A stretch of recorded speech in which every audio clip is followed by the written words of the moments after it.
Today is Tuesday, January 13th, 2026. Coming up on Roland Martin Unfiltered, streaming live on the Black Star Network. Her refusal to move seats on a bus sparked the civil rights movement. Tonight, we honor civil rights pioneer Claudette Colvin, who passed away today at the age of 86.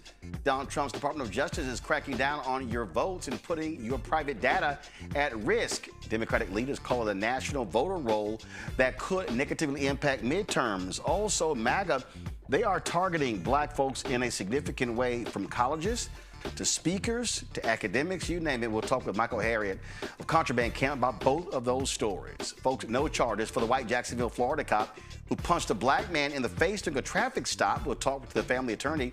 We'll talk to Will McNeil, Jr.'s attorney, Harry Daniels, about their civil lawsuit. Morris Brown College Board trustees, they have fired their president, Dr. Kevin James, after 7 years of service for reasons unknown, and his contract goes through 2029. Plus, Tiffany Cross will be in studio to talk about her book, Love Me, as well as why today's media is so afraid of Donald Trump and MAGA. In tonight's Black Star Network Marketplace segment, the eco-friendly, black-owned candle company, Multifaceted, a business committed to using safe ingredients to make homes smell a lot better. Plus, Donald Trump says F you and gives a finger to a Ford worker. Isn't it amazing how the right wing is so accepting of his evil ass? It's time to bring the funk on Roland Martin Unfiltered on the Black Star Network. Let's go. He's got it. Whatever the miss, he's on it. Whatever it is, he's got the scoop, the fact, the find. And when it breaks, he's right on time and it's rolling. Best believe he's knowing. Putting it down from sports to news to politics. With entertainment just for kicks, he's rolling. It's on go, roll, y'all. It's Roland Martin, yeah. Rolling with Roland now. He's funky, he's fresh, he's real, the best, you know he's Roland Martin now.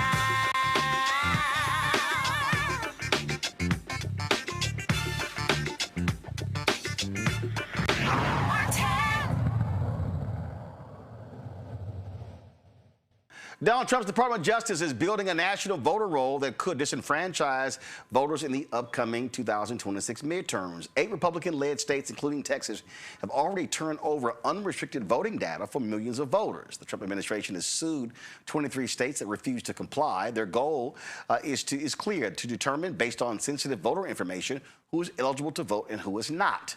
But there's no outline criteria for that decision. Michael Harriet, the editor and founder of ContrabandCamp.com, joins us right now. Michael, glad to have you on the show.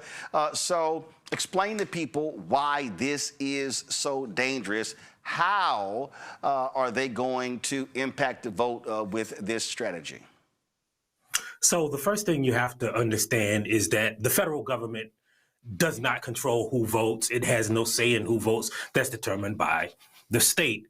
And that's in the Constitution, right? So the state makes the rules. So the federal government can't decide who to vote. For instance, in some states, you have to be registered 30 days before election day. In some states, as long as you have your voter ID, you can walk in and vote. It's called same-day registration. So it varies in different states. And we're depending on Donald Trump's regime or his administration to be competent, right? And we also have to understand that we have to view this through the eyes of his administration basically coalescing everyone's data. Remember that he's already given IRS data to Homeland Security to investigate what he called illegal immigrants, right? And we also have to remember that the biggest owners of the tech companies in the world, right, are on Donald Trump's side, right? We know that his former advisor, Dina Powell, now works for Meta. Well, it's the job of those companies to collate and synthesize data and identify people who use their platforms, right? Well, what's to say that he won't be doing that with, your voter information? What's to say that you can synthesize data close enough to identify who voted, right? If you live the only black person on your block and there's only one Democratic voter on your block, voter districts are so small that it's easy for companies with enough data to determine who's vote and to disqualify certain people from voting, right? And so we have to take all of that into consideration, is that this is not an effort to determine who is and who isn't eligible to vote. It's an effort to disqualify voters. It's an effort to help his campaign through his position in the federal government and to help Republicans gain more power. So for folks who are watching and listening, I need you to really understand here, okay? We do not have national elections. We have 50 state elections. And then we don't even just have 50 state elections. Then it then goes down to the county level. Here's a perfect example. The elections board in North Carolina refused to place an early voting location on the campus of North Carolina A&T, the largest HBCU in the country, okay? Now, it was a 3-2 vote. So the problem is you have a state board of election that the Republicans put in charge of the Republican state auditor because they did not want it to be in the hands of the Secretary of State. And so different counties also operate depending upon that particular state on how that county rules. So let's take Texas. Harris County may have a different voting plan than Dallas County. And so what Trump is doing, and this is where it gets very dangerous, we've seen in the last decade, Michael, where Republicans have removed folks from the ballot. We saw it in Georgia when Stacey Abrams ran. We saw it in Florida. Then we found out later a bunch of people got removed illegally. Same thing happened in Virginia. And so what we're talking about here, where these Republicans are so stupid, they will run these algorithms and they go, Michael Harriet is in North Carolina. There's a Michael Harriet that is in Idaho. That's the same person, so remove him from both voter rolls, as opposed to it could actually be two different people. Right. And we also know that those systems also disproportionately affect Black people, right? For instance, there are studies that show, like, if you have an apostrophe in your name, if you have an accent over your name, like a lot of immigrants do. If your name is spelled differently, there are counties and states where you hand your information, you fill out a form and you hand your information to a registrar and they put it in the computer. If those people make a mistake, not you as a registrar, but the registrar makes a mistake on your voter roll, inserting it into the computer, right, your information, they can disqualify you because this doesn't match your license or this doesn't match the ID. And there's so many ways to disqualify a person that if you really look hard enough, it's easy to disqualify, for instance, those 11,000 voters in the state of Georgia that he was looking to disqualify. And it's easier, especially if you have all of their income data, if you have all of their identification data, if you have all of their voter registration data. And that is what we're worried about. Like, he has already predetermined, right? He's already signaled that, hey, we need to, in order for me to win, we need to make it harder to vote. Yep. Right. And that part of making it harder to vote, he's putting in place now. Like, there is no other reason to do this. Well, and again, we had Bishop Barber on the other day, and the reason the Republicans control the House is because collectively of 7,000 votes. And so the Republicans are all about, hey, if we can shave off 1,000 here, 1,000 here, 1,000 there, 2,000 here, 5,000 here, 10,000 here, that's what that's really what it's all about. I always remind people that the Supreme Court voted to allow voter purges. And it was a white man in Ohio who sued and was like, why did y'all remove me from the voting rolls? Well, you didn't vote in the last, I think it was like 2 or 3 elections. He was like, why does that matter? And so the Supreme Court gave them the go-ahead. And so in this notion of to protect voter fraud, against voter fraud and clean the rolls up, they will systematically release people, wipe them out every single year and under all these different rules. And so people need to understand when we talk about the attack on voting, the strategy is very clear. And the Republicans, this is documented, okay? One, we remember Paul Weyrich in Dallas in 1981 when he said, we don't want everybody to vote. Republicans also are on record as saying, if we can shrink the voting population, we stand a better chance to win. Then they've also on record by saying that if the voter rolls expand, this is why Trump hates 2020 election, because of COVID, the rules were changed that expanded the electorate. Republicans like, oh, hell no, we cannot have that happen. That's why after the 2020 election, all the Republican states where he won, they still changed their voting procedure because they need to cheat to win. Right, right. And you also have to understand that along with what you said, when they coalesce this data, right, the easiest way to identify people who don't vote Republican, and this is important also in the cases of gerrymandering, is just by race, right? Like they like to say, well, it's a political gerrymander, not a racial gerrymander, but the way that they identify the difference between Democrats and Republicans is just by race, right? Like they know if they have your data and they know that you're Black, there is an 85% chance that you will not vote for them. So they're not just purging like rolls of people who hadn't voted. They're going to be able now, if this thing goes through, to direct their target precincts, right, and purge those precincts, right? And they know with the census data which they own, with the income data which they own, with the Homeland Security data which they own, they know exactly who to purge.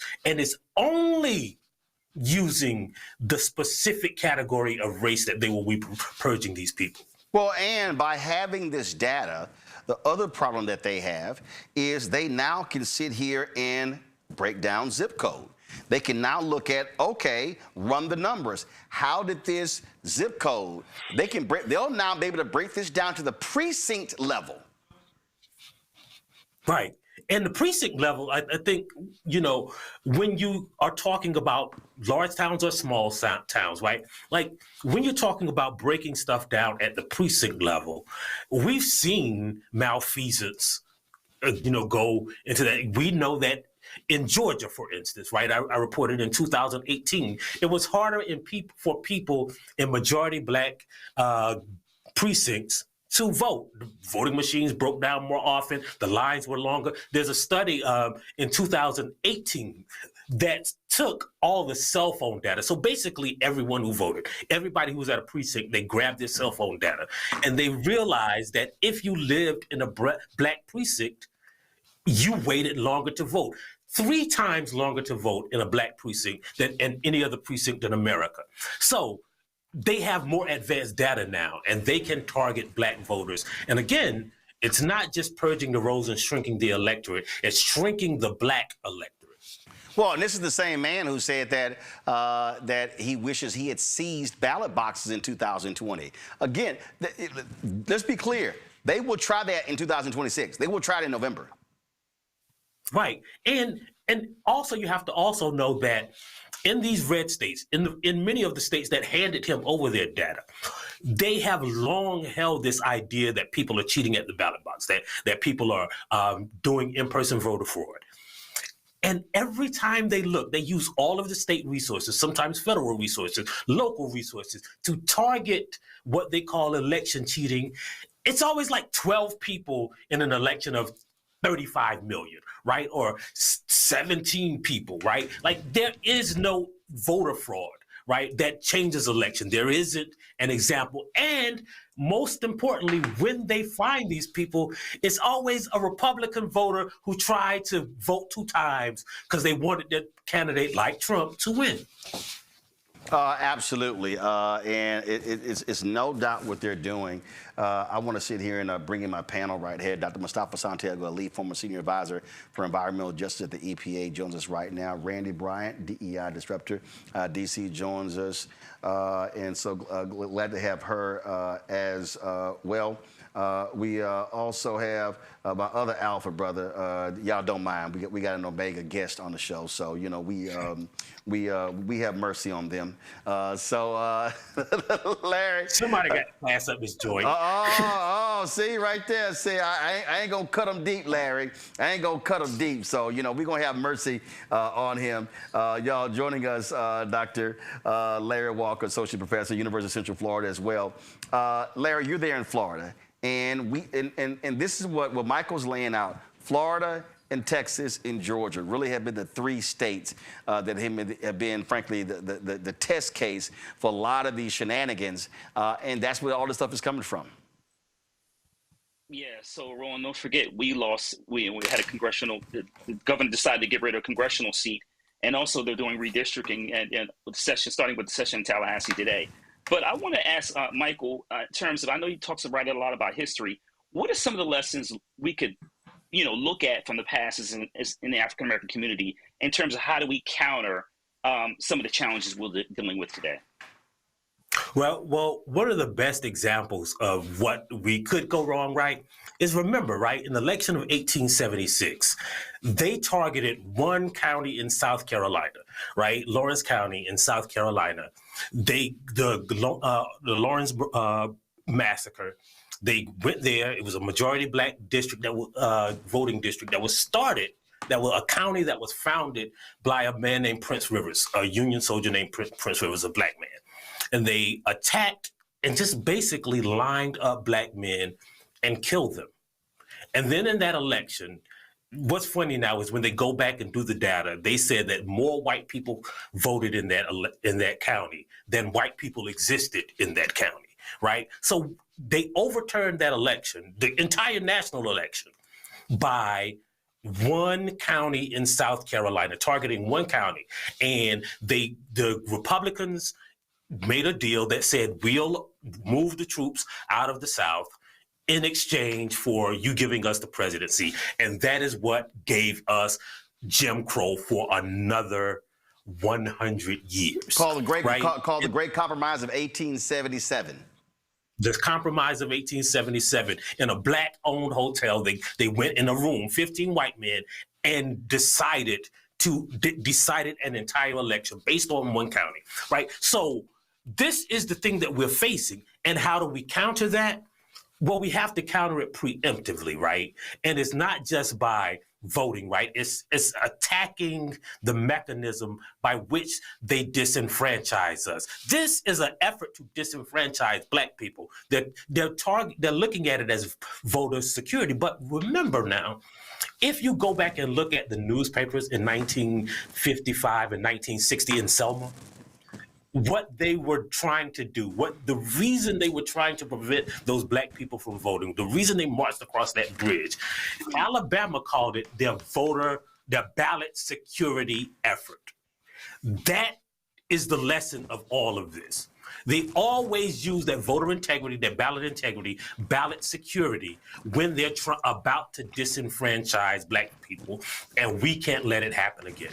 Because we stand to lose another 100 years of Jim Crow. Mustafa. Yeah, well, Michael, it's good to see you. Big fan of all the things that you write. Michael Mustafa, also an alpha. Just want to let you know. Go ahead, Mustafa. I still appreciate your work, Michael. Right. Hey, Michael, you had talked a little bit about security just there. What are your feelings about the cybersecurity risk that this places for so many folks across our country?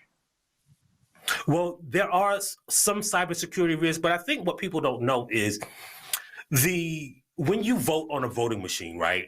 Those machines have cards. Those cards are collected, and those machines are not hooked to the internet. Those cards are collected and put into another machine that is hooked to the internet, right? And I think the risk now is if you look at government documents, right? So all of the government, the federal government's internet security is handled by two companies, Amazon Worldwide Services and Starlink. Elon Musk and Jeff Bezos. That is the risk, right? Not the voter, the precinct level voting machines, but the counting of votes, right? I've interviewed people, a guy, an election security expert, who showed me one of these machines and said, hey, let me show you how I can change these votes. And in 5 minutes, he went into a voting booth and rigged the card so that when they tallied the votes, it would be miscounted. And that is the security. And again, when you're federal, the safety net in all of this is that there are so many different systems and so many different states and so many different precincts and so many different people that work at the voting rolls that it's hard in this disaggregated system for somebody to commit a malfeasance that could overturn a national election unless you put one federal government in charge. All right, Randy, batter up. Yeah, good to see you, Michael. You know, of course, I'm a huge fan. You know, as I'm hearing you talk and I'm seeing what's happening with, you know, how they're trying to change the postmark date when we're doing mail-in ballots with the USPS. We're talking about, you know, we have Bezos and Musk in charge of the machines, and now them trying to claim that we have a bunch of ineligible voters. I mean, I am trying to figure out what can the average person do. I mean, we just go and check to see if we are still seen as an eligible voter. I mean, what can we do? I'm always just wondering, how can we fight against this? Well, so there's a couple of ways, right? One thing that I always, first of all, nationwide, right? The best voter security is hand mark paper ballots, right? Hand mark paper ballots, it's hard because you can always take those and recount the votes, right? So hand mark paper ballots are very important. But on a personal level, right, if you're worried about, you know, you being in a Republican county or, you know, the poll workers in your county, it's advisable to vote in advance by mail or get an advance voting and take it to your registration office, right? That is, to me, the most secure way of voting, right? And that's one of the reasons they always want to attack like ballot harvesting, is because they are attacking the most secure ways of voting. Another way to, I think, to attack this, right, is like preemptively help our side. Like help the side of democracy, right? Like I always advise people, never, ever, ever, ever go to the voting booth alone. If you go into the voting booth, somebody needs a ride, take somebody with you, right? Like just that doubles the number of voters. If you keep that in mind, right? It's double the number of voters that you can affect an election with, right? And I think if we take those small steps, right? Like I would never, ever, ever, right? Like if your grandmama having a party, if your church having an event, there should be voter registration forms there. From now until election day, it is, to me, malfeasance to have a gathering that doesn't allow people to register to vote. It might be somebody new in your town that hadn't had the chance. Like those kind of small efforts make a large difference when it comes to election. Folks, the threat we are seeing is very real when it comes to voting. Michael, while we got you here, you dropped another story on Contraband Camp. Go to my iPad. Trump wants to silence his critics. Colleges, corporations, and nonprofits are doing it for him. Subhead reads, as America pivots towards authoritarianism, institutions across America are not just ditching diversity, free speech, and facts, they're embracing the fascist fad too.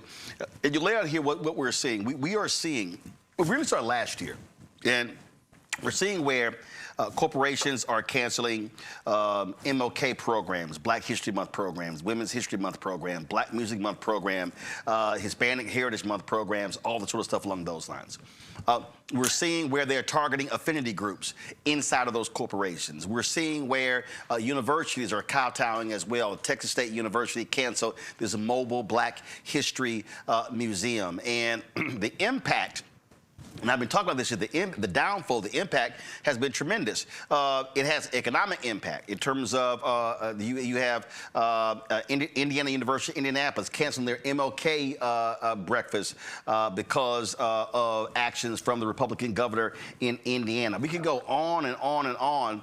And so they're canceling programs. The impact of that, which I've been trying to explain to people, is you're now impacting vendors. You're impacting caterers, audiovisual companies. You're impacting PR companies. You name it. You got nonprofits. I was at Susan Taylor's National Cares Mentoring Gala last year. The week before, you had a corporation that was a major donor said, hey, we're not going to honor that commitment. We're pulling out. And it was a huge blow to their fundraising efforts. And a lot of the folks in these companies that were behind a lot of these investments, Black folks, got laid off. And so people need to understand, when I talk about there's a deliberate attempt to defund Black America, that's really what your article is laying out. And not only are you defunding Black America by canceling these events and shutting them down, these universities, especially these state institutions in red states, or even in some blue states, are kowtowing to the pressure because they're afraid of being targeted by Trump's Department of Education. Right. And we see this, let's take this conversation that we were just having about voting, right? Like, we know that, like, there was a report last year that basically, between Stacey Abrams and LaTosha Brown, they basically registered almost everybody in Georgia that was eligible to be registered to vote. Part of the reason they were able to do that, right, is because they would go speak at a college and they could make their money and donate and use the rest of their time, right? They didn't have to charge anybody to register to vote, or nobody had to pay them, right? So a lot of the work that a lot of the activists and freedom fighters and organizers that we know, they depend on speaking gigs. In other words, someone like Alicia Garza might go speak at a college, and she talks to them about organizing, right?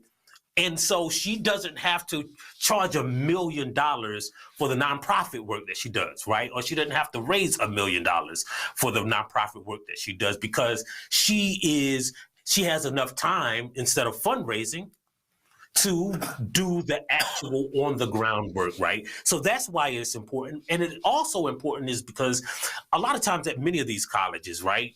Indiana, all these schools in Texas, I went to school in Alabama, right? So Alabama is 27% Black, right? The school that I went to, Auburn University, is about 4% Black. The only time many of those students get to hear from a Black person is when there is an invited speaker. Right. So by removing those voices, you're decreasing the diversity of their education and increasing cementing all of the white thought that they learn in K through 12 by saying, I went to college and nobody told me any different. Right. And that is the danger of this, that not just the silencing and the income that Black people are losing. Right. But they are perpetuating the narrative that they already told their kids when they were young. By defunding these institutes, by defunding these corporations, right? The Nike, for instance, if it has an MLK Day, right? So I write about AT&T. AT&T would have a diversity seminar for all of its employees at their corporate employee conference every year. And then they promised the Trump administration that they were going to eliminate DEI. Yeah, because the Trump administration. I'm sorry. Go ahead. 7 days later, the Trump administration approved them for a merger to buy U.S. Cellular. And that's because Brendan Carr, the FCC chair, he has publicly said, if you do not, it wasn't just AT&T, it was Paramount, it was other companies. If you do not get rid of these programs, I am not approving any acquisitions, any mergers, any deals. And so these telecom, listen, Verizon was supposed to sponsor an event that I was there, and Verizon literally said, hey, we can't sponsor this because black is in the name, and the FCC is going down. They've asked, what stuff are you sponsoring? And if they see black or Hispanic or women or LGBT in the name or the organization, they're like, red flag. Right, and it's not just like these big corporations. It's not just these white colleges, right? So. An HBCU, I was scheduled to speak at an HBCU, right? They texted me that morning and said, hey, like, we're just wondering if you're on the way to college. 5 minutes later, they texted me back and said, hey, don't come, right? And I bet you like, what the hell? Right. I didn't know what was going on. And I eventually found out that, we were together when we found out, as a matter of fact, well, yes. that this DEI stuff was the reason, right? And like, it's hard to criticize them because if you're a small HBCU and you risk offending this company, like if they can target Harvard, what do you think they're going to do to a tiny little HBCU? And it's important also to know, like, that HBCU had required every student in their freshman class to read my book about Black history. So I wasn't as mad as, like, I wouldn't get to talk to them because they were worried that someone was going to find out that they basically used state funds to purchase a book about Black history, right? And that is the atmosphere of fear that many schools are living under, that they preemptively capitulate to appease the Trump administration when Trump don't even have to silence us because they're doing it for him. Yep. Self-censorship. The Austin American Statesman reported this a week ago. Go to my iPad. This University of Texas graduate wanted to help diversify Hispanics in pharmacy. And he tried to create a $100,000 endowment, but Texas Exes, their alumni association, denied it because it's focused on diversity, because it was for Hispanic scholars. And so, and again, so when I try to explain to people how they are trying to defund Black America. So we know the affirmative action decision, how they attack the affirmative action in colleges and admissions. So they're attacking that. I think that was, well, first of all, at Auburn, you had a couple of magazines, one targeting one where African Americans and women were centered. They targeted those, but saying, oh, no school funding going to that. We see other scholarships. I mean, people don't understand what these MAGA white folks are doing, and this is all tied to my book, White Fear. They want to shut down all avenues for Black people, for Latinos, Asian Americans, Native Americans, anybody non-white from being able to go to college, being able to get jobs, because I keep saying it, the browning of America is driving these white folks crazy. Right, and like there's a great example of like these fraternities and sororities. My undergraduate fraternity has a scholarship, an endowed scholarship, so it's in the university's endowment fund. And so they told us, hey, if it's in our endowment fund, you can't designate that it goes to a Black student, right? Because of the state laws, right? And what we reported on is that many of these universities are doing this preemptively. They're silencing speakers and telling them, hey, you can't say these words because the state might defund you. One of the best examples is... Go ahead. At the University of Wisconsin, there was the Vice President of Diversity, Equity, and Inclusion. He had funded this group of Black students, this Black group, who recruits Black people to the University of Wisconsin. So the University of Wisconsin benefits, but they knew, hey, when you recruit black people live in the South. So when you get them up here, what's the one thing that we can do to make them come here? Well, they bought them coats, right? They spent like $17,000 on coats. And the university tried to say that they were just buying folks coats for DEI, right? So that's how they vilified DEI, by making it seem obnoxious and demonizing it, instead of saying this is a thing that will help our university and our institution. Wait, to my crazy is look, go to my iPad. I had to deal with this at my alma mater, Texas A&M, and they actually ran the president off. This was one of the reasons. Christopher Rufo, that white supremacist, and then and Greg Abbott, that white supremacist governor of Texas. That was a conference. And the conference was the whole point of the conference, you'll see it right here, it was to send folks there to recruit prospective minority doctoral students.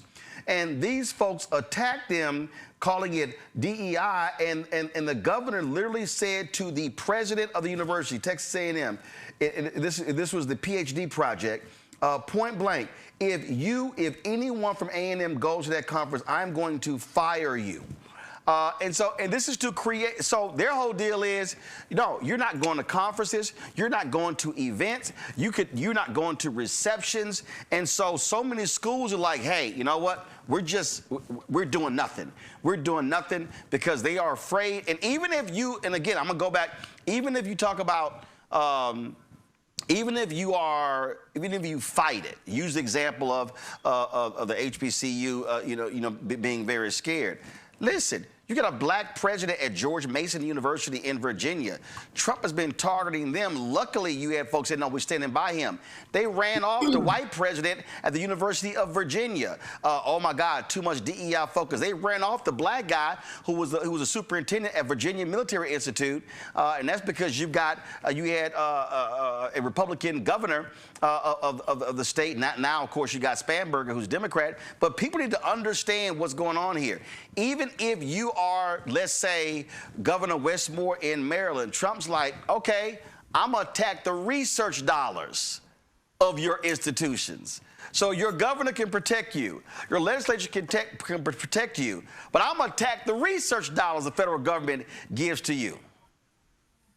Yeah, it does not matter, right? Like, capitulating does not help you escape the tentacles of this authoritarian administration, right? The only thing, so you might as well stand up. Like, I remember a friend of mine saying, well, if they gonna shoot at me anyway, I might as well fight them, right? So I think that's what we have to understand. They are going to shoot at us. That's what they're doing with this voting project that they're trying to capitulate, get us to hand them over our information. That's what they're doing with speaking engagements. That's what they're doing on every front.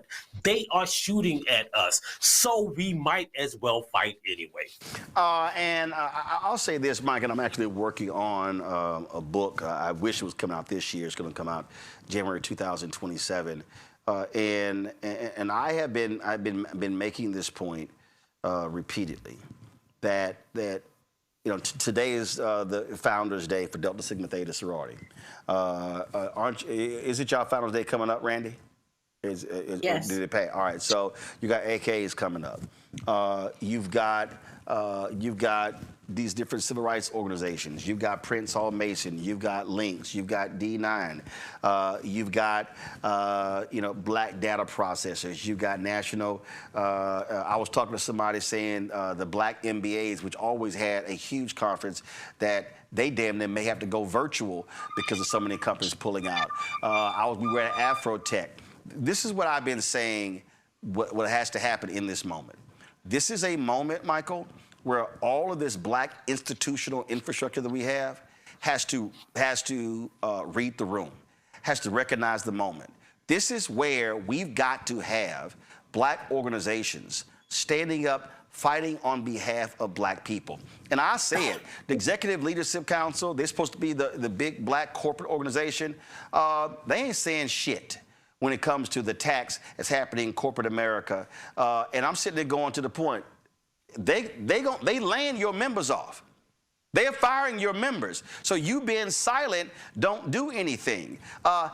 It is stunning to me that a year has passed, and maybe it's happened, and maybe you heard about it, Michael. Maybe I ain't heard about it. Maybe Larry or Randy or Mustafa's heard about it.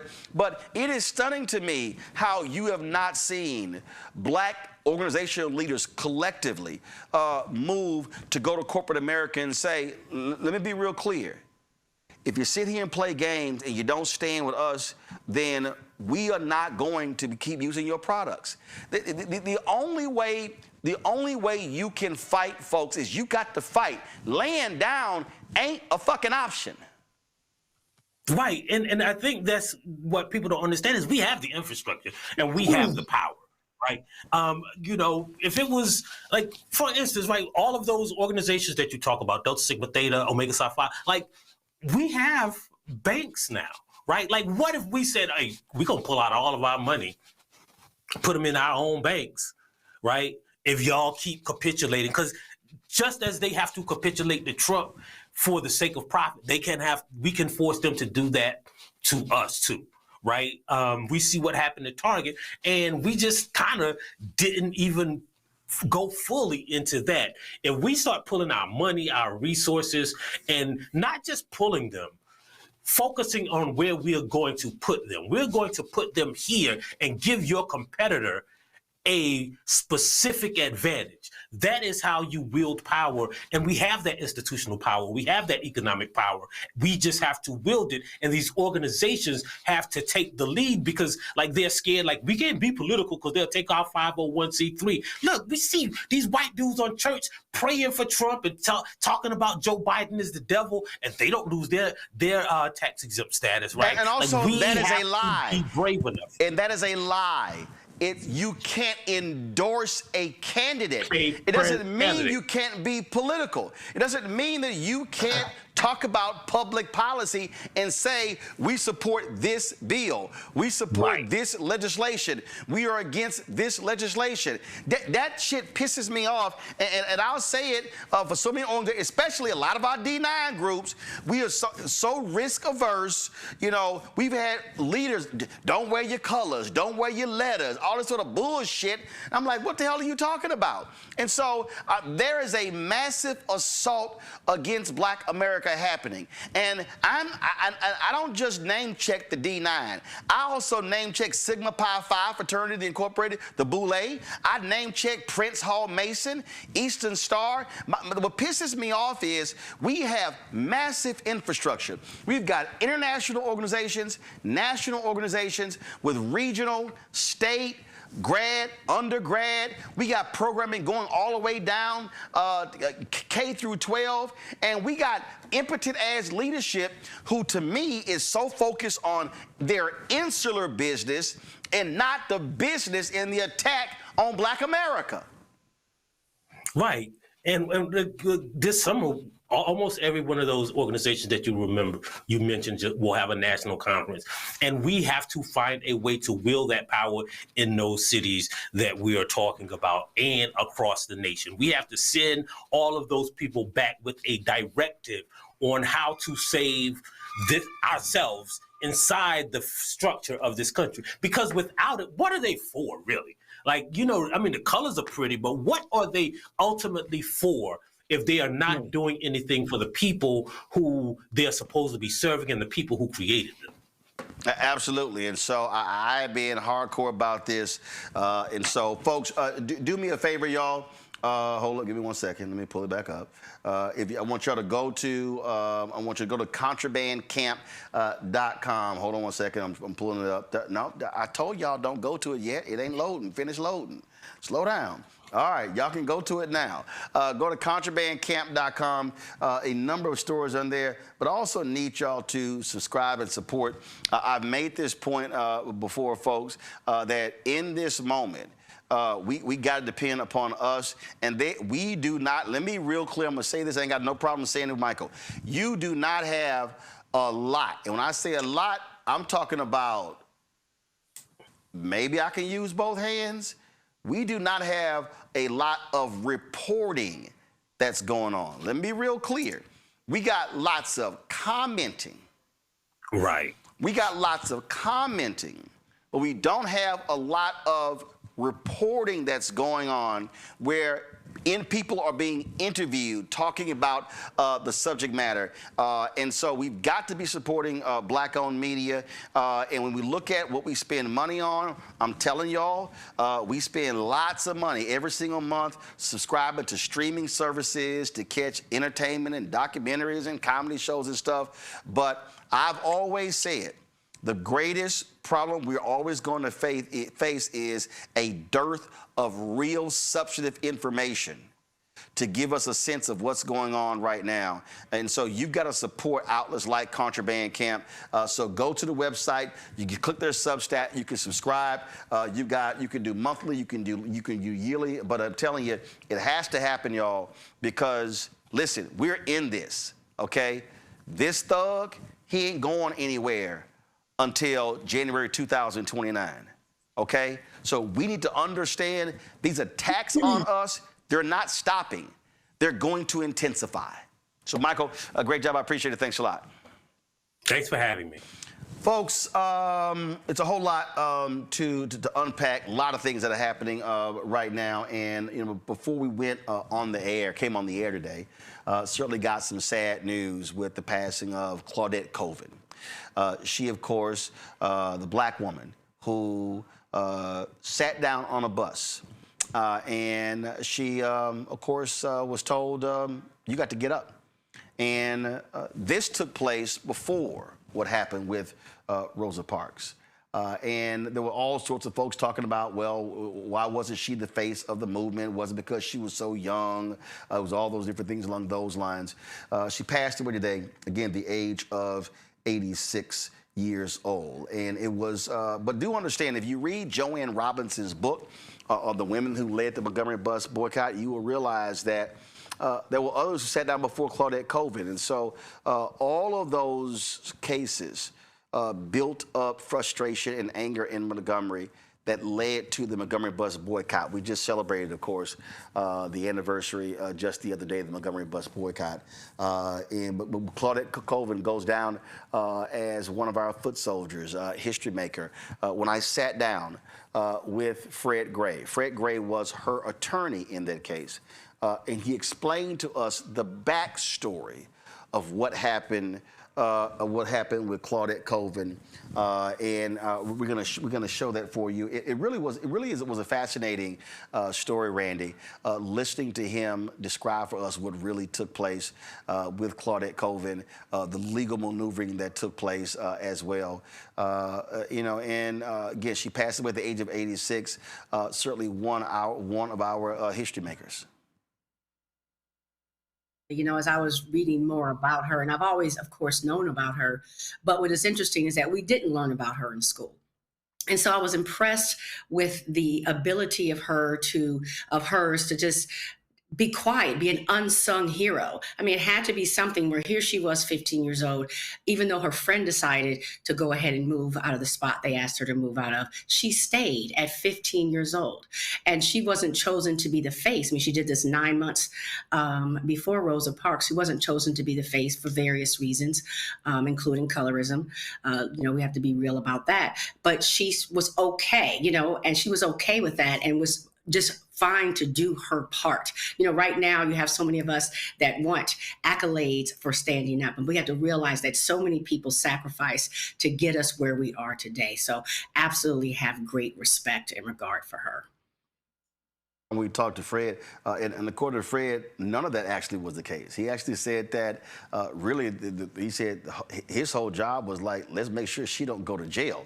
So he addressed a lot of that backstory in terms of why at that moment, why didn't her case become the case, Mustafa? But as I said, if you read Joanne Robinson's book, there were incidents that happened to other men and women even before Claudette Colvin.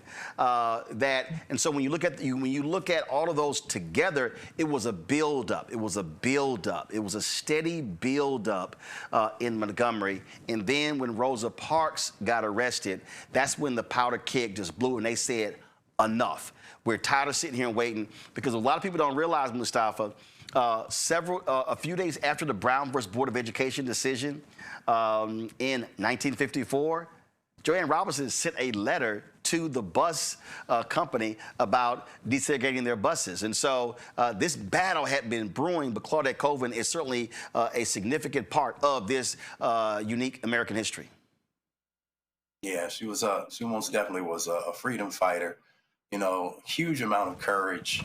When you think about someone who was only 15 years old and all the pressure that you had to deal with at that time because of segregation, because of the violence that was going on, and for her still to be able to do what was necessary in that moment and to do it with courage is something that we should continue to embrace, continue to look at and build upon, because we are in somewhat similar situations right now. I've written about, how folks actually created their own taxi systems and how they, made sure that folks could get to the places that they needed to go to make sure that the boycott actually worked. And we often don't highlight our sisters enough who have played such an amazing role in the civil rights movement and, gave and continue to give even to today. So, we love and honor Miss Colvin and all those others who sacrificed so much. But we have a responsibility also in this moment to not only take those lessons, but to make sure that we are actually applying them against, a regime that is, in many instances, as devastating as the ones that folks dealt with in the 40s, the 50s, and the 60s. Larry. Yeah, Roland, certainly want to send, let her family know we certainly mourn her. One of the things I want to talk about, Roland, is not talked about enough, is that when we lose icons, civil rights icons like this, I think people forget in terms of where we are with history.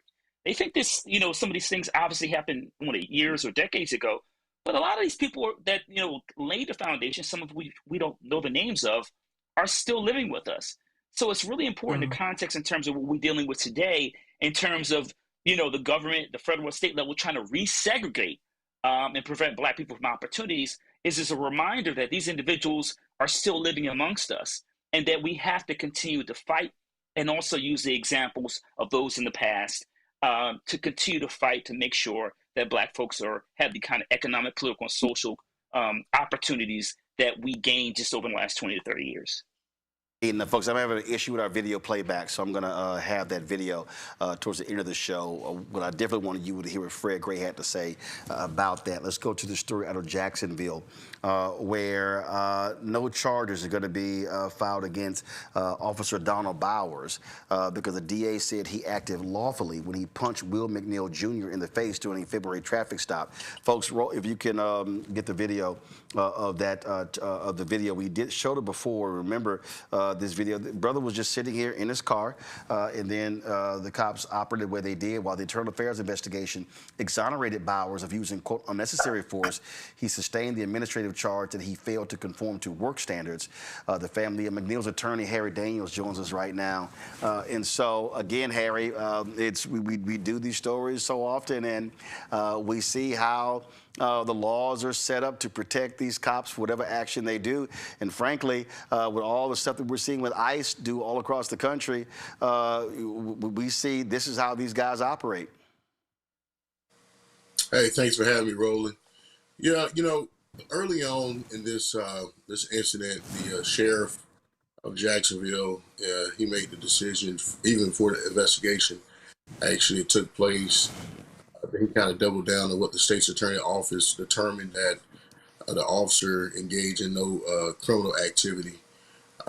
They decided to do an internal affairs investigation in which seemingly, to me, they just ignored the clear and obvious of what took place, not just the strike in the face while he was in the vehicle, but punches and his head being slammed against the ground once he was actually on his stomach.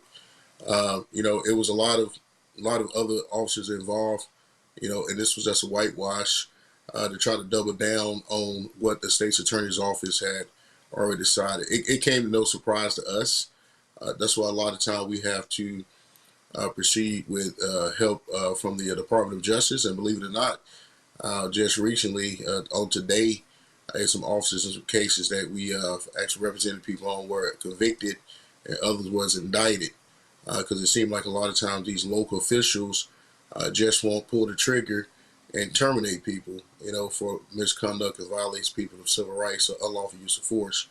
In Jacksonville, we have seen it over and over again in the news, in many cases where there's no accountability, and I express that accountability in this case need to be had at the polls and in the court of law. That is certainly the case. What's next? Y'all filing a civil lawsuit? Yeah, the civil lawsuit already filed. We Okay. sued all the officers involved. We in fact sued the sheriff in his individual capacity for the first time in a case in Jacksonville that we have represent individuals based on the policies. Roland, they have a policy in Jacksonville. It's absolutely absurd where an officer can use force against a person, and if the person appears to don't complain of any injuries or have any physical outward injuries, the officers simply don't have to report it. So it's strange and crazy to me that in this situation where Mr. McNeil was in fact injured, had to go to the hospital, the officer still didn't report the incident, the striking inside the car as such. He was reprimanded for that. But that is a reason why he didn't report it, because he didn't want the internal affairs investigation, anybody to be, triggered to look at this incident. And that's the only wrongdoing they found, and they restored his full police powers.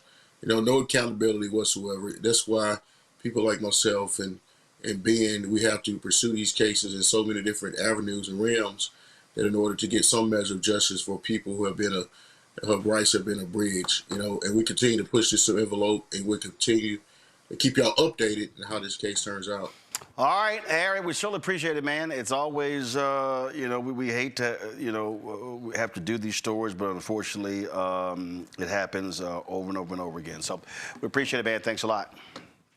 Thanks, Roland. Have a good night. Appreciate it. All right, folks, let's talk about some drama happening yesterday at an HBCU in Georgia. Right before we went onto the show, a posting went up from the account of the president of Morris Brown, Dr. Kevin James, saying that he had been fired by the school's board of trustees.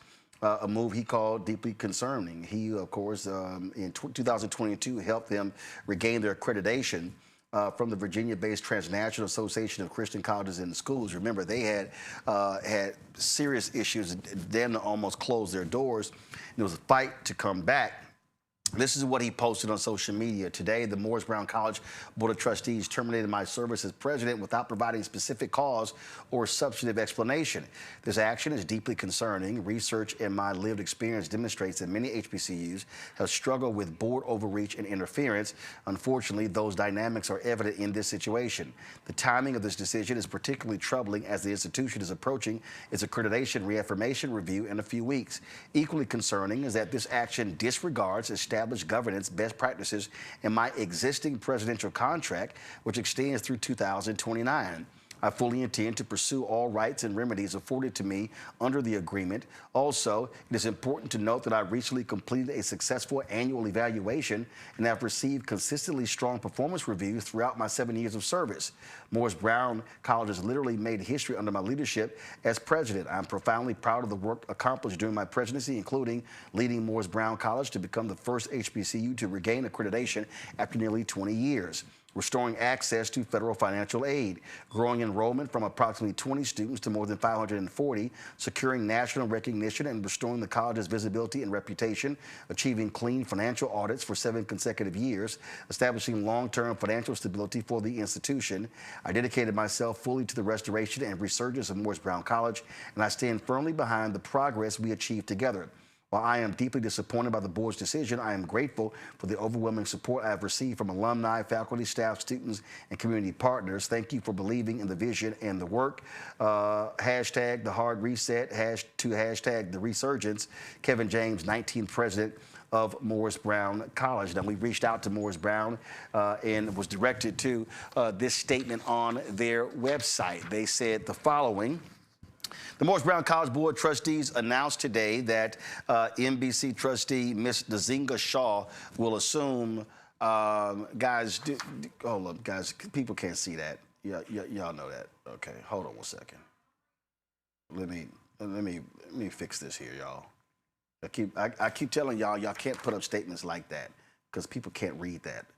All right, let's see here. Where's their? Okay, here's their statement. All right, here we go. Come to my iPad, please. Thank you. Folks can see that. The Morris Brown College, they announced the Board of Trustees extends its deep gratitude to Dr. Kevin James for his years of service and leadership at Morris Brown College. Dr. James has played a meaningful role in guiding the institution through critical seasons of growth, resilience, and transformation. The board thanks him for his dedication to the students, faculty, staff, and alumni and the broader Morris Brown College community and wishes him well in his next chapter. Shaw will work in close partnership with the college's executive leadership team to ensure continued stability and continued progress toward the institution's mission. Shaw has been an integral and respected member of Morris Brown's governing body. Prior to the interim appointment, Shaw served as a member of the MBC's Board of Trustees and as a co-chair of the board's Facilities Committee. For her leadership and contributions to the college, Shaw received an honorary doctorate of humane letters from Morris Brown College during the 2023 commencement when she delivered the college's commencement address. From 2020 to 2024, she served as a member of Fisk University's Board of Trustees and has held professorships at Fisk University and the University of Tennessee. Shaw is a 2001 graduate of Spelman College with a Bachelor of Arts degree and a 2005 graduate with a Master of Liberal Arts at the University of Pennsylvania. Morris Brown College remains firmly committed to its students, its mission, and its long-term strategic vision, said Bishop Michael Mitchell, chair of the Morris Brown College Board of Trustees in a statement. This transition in leadership will help to ensure continuity as we move forward with the important work of strengthening and advancing the college. Okay.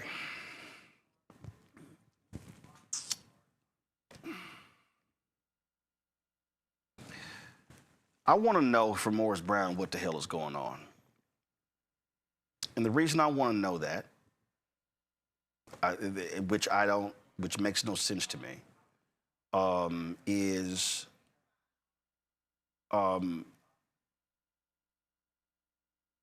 so right here, this is the website. So let's go right here.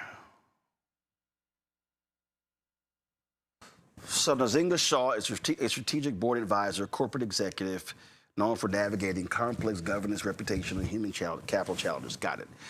First person to serve as Chief Diversity Inclusion Officer for 2 Fortune 200 companies. It was the first Chief Diversity Officer in the NBA, representing the Atlanta Hawks in State Farm Arena. Okay. All right. Served as CEO of an entrepreneurial venture. Okay. Independent Director of Colorcom. Okay. Former member of the Board of Councils for the Carter Center. Got it. Sought after speaker, public educator. Got it. Master's degree. Got it. Okay. Here's my problem here, Mustafa. How do you run a university? Right. And here's the other deal, and this is what I don't understand. And I have had to deal with this with numerous HBCUs. Why do you keep naming interim presidents from your board when you have people who are a part of the staff in the day-to-day? You've got provosts, you've got COOs, you've got folks who are running the university in various capacities. Again, I want to know exactly what happened here. I don't understand what happened here. I would love to hear from the leadership to say, well, when was your evaluation of the president? Was it a positive evaluation of Kevin James?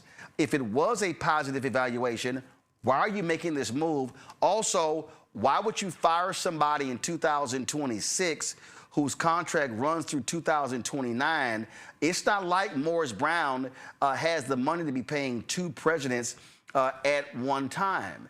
But it really does bother me with these HBCUs where they fire presidents and board members take over as interim president. That's a problem for me. Yeah, it caught my attention as well. You know, there's so much talent that's out there, and if you cast the net, you'll be able to find that talent.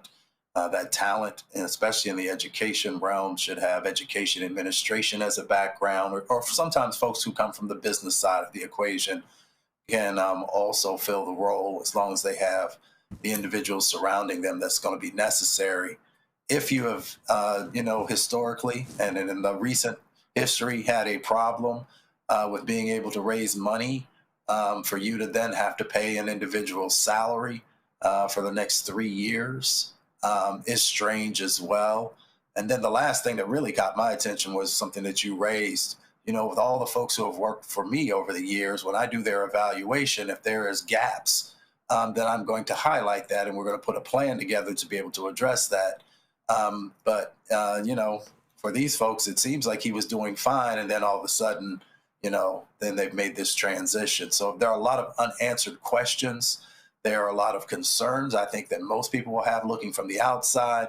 It will be interesting to also see for those who donate to Morris Brown, if they will continue to have confidence in being able to do that.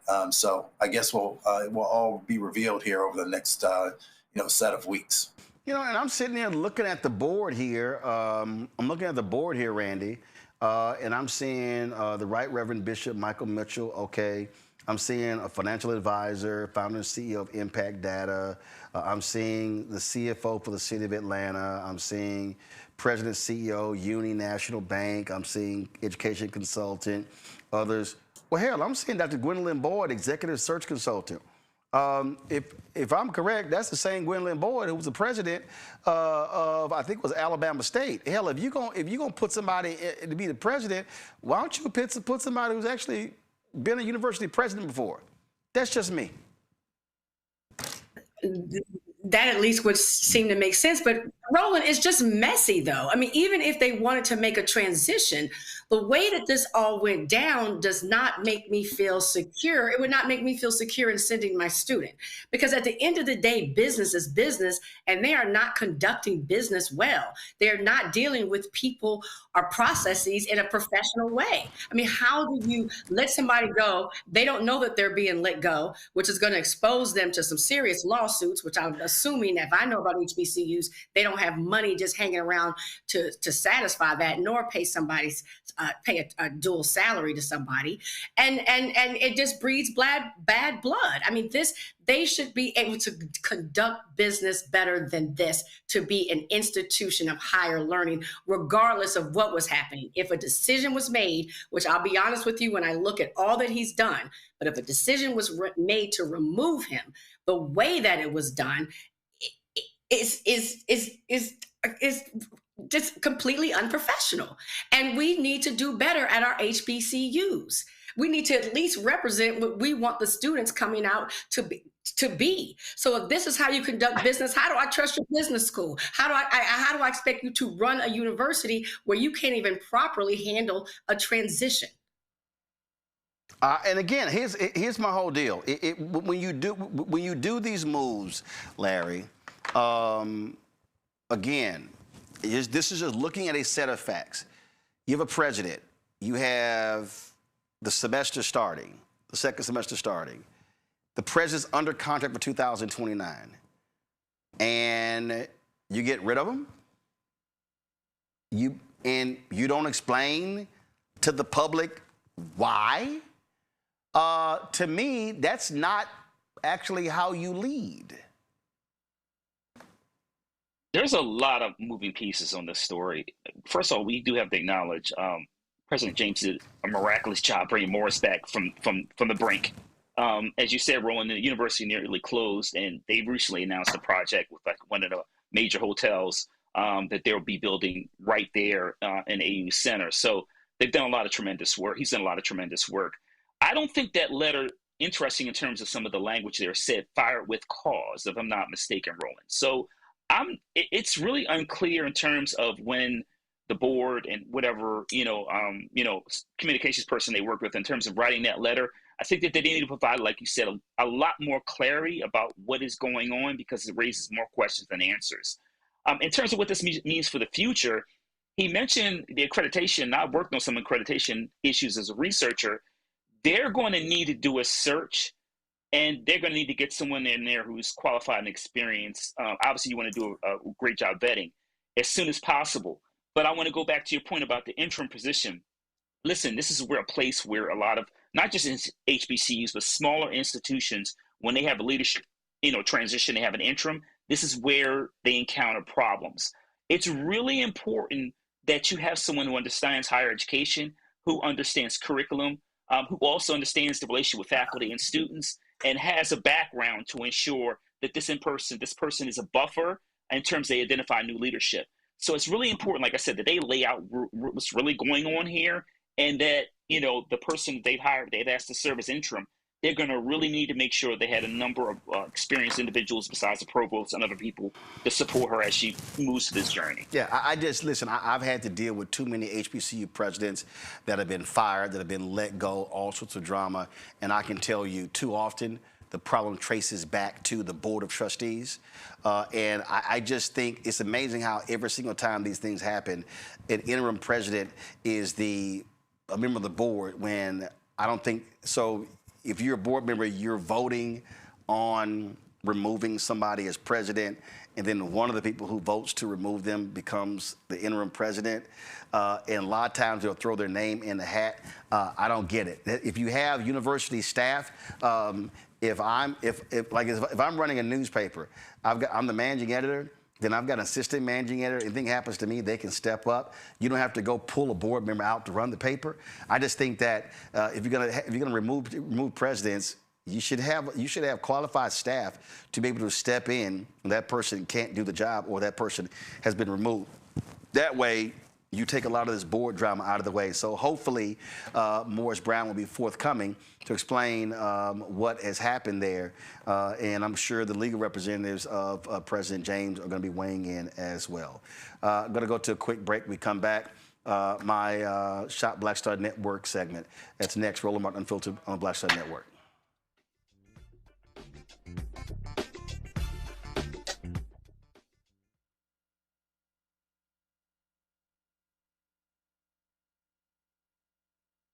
In this country right now, you have people get up in the morning and the only thing they can think about is how many people they can hurt, and they got the power. That's the time for mourning. For better or worse, what makes America special, it's that legal system that's supposed to protect minorities from the tyranny of the majority. We are at a point of a moral emergency. We must raise a voice of outrage. We must raise a voice of compassion, and we must raise a voice of unity. We are not in a crisis of party versus party. We are in a crisis of civilization, a human rights crisis, and a crisis of democracy itself. And guess what? You've been chosen to make sure that those that would destroy, those that would hate, don't have the final say, and they don't ultimately win.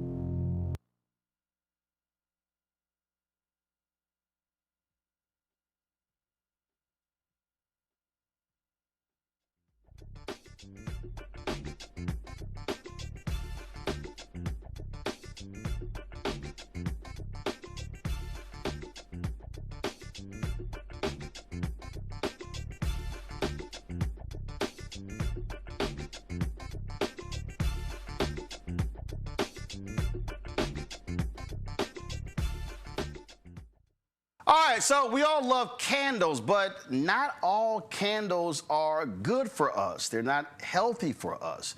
I know some of y'all may be saying, really? Ain't a candle just a candle? No, not really. It's also what are the products in that candle that are also critically important. And my next guest, she has been dealing with this here. She created her own line of candles after discovering how toxic they can be. Christina DeGraffenreich, his company is called Multifaceted. It's a premium hand-poured candle company. And she joins us now from Greensboro, North Carolina. Christina, glad to have you here. So, okay, so explain to us what the hell does this mean? I mean, look, we see candles. We go into the store, and the grocery store, we see Bed Bath & Beyond, and might be in Michael. We see them all over the place, and it's just candles. How are candles toxic?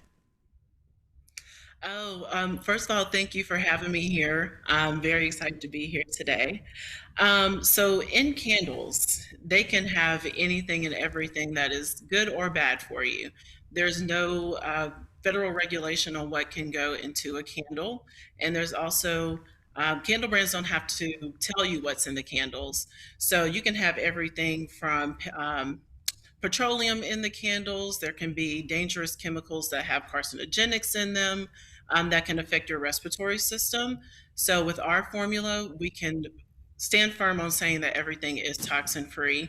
We do all the research to make sure you're burning something premium and better for you. Okay, so when we say, okay, so what makes these, lack of better phrase, what makes these healthy candles, non-toxic candles? Yeah. So we use a premium grade of soy and coconut wax, which is going to automatically be a better wax. So most candles that are in the market are paraffin, which is a petroleum byproduct, which is very dangerous for you.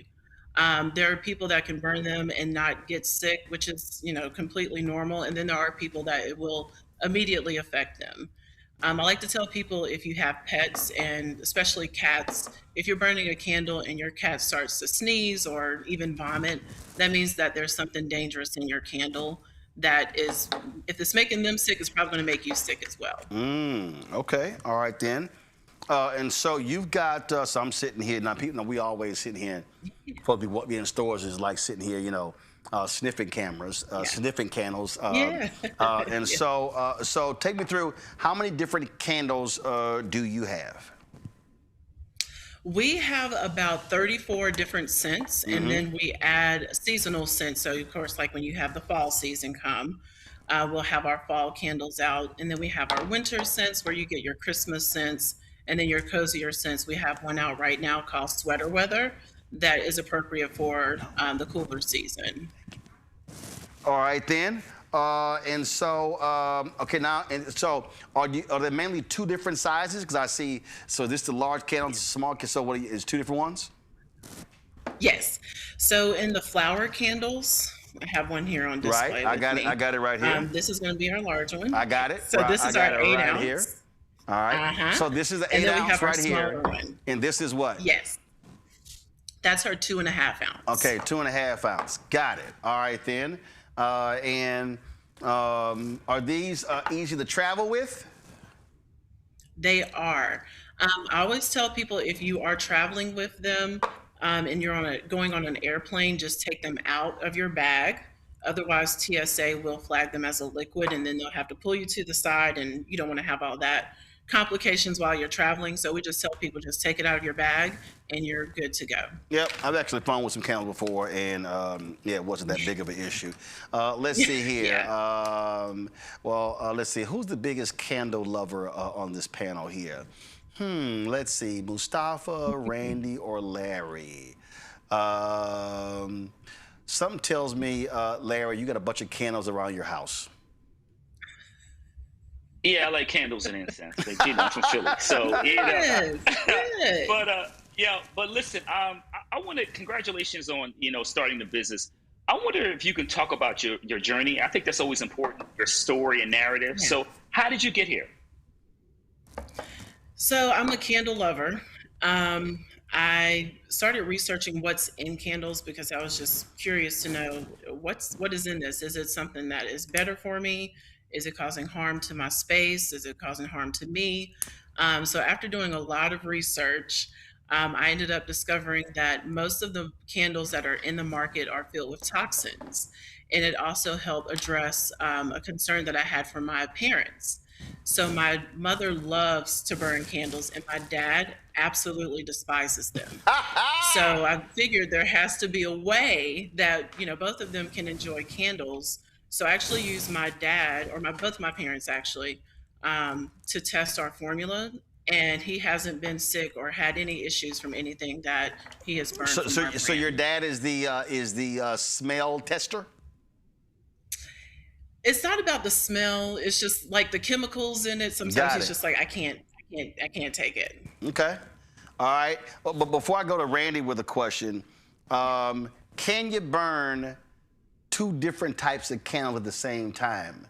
Now, does that screw up, and so do you suggest, hey, burn this one with that one and work together? Because not all candles being burned together work. That's true. I always say if it's in the same scent family, like two masculine ones, like for instance, you should have the Sentile and the blue one, that's the anemone. You could burn those together and your space will smell just fine. Now, if you smell one that's like really fruity and then you burn one that's like a cotton scent, I don't think those two will mesh that well. Or you could just have them in two separate parts of your home and you'll be fine. I like the Not Your Ordinary Lavender and the, is it Santal? Is it Santal? Yeah, those two are cool. Randy, go. Yeah. I love how I never would have thought candles affected our health, but I see that you also care about the health of the environment. So can you tell us more about the RE3 program? Absolutely. So our jars are made out of recycled glass. Depending on the jar, it is 50% recycled glass or 30% recycled glass.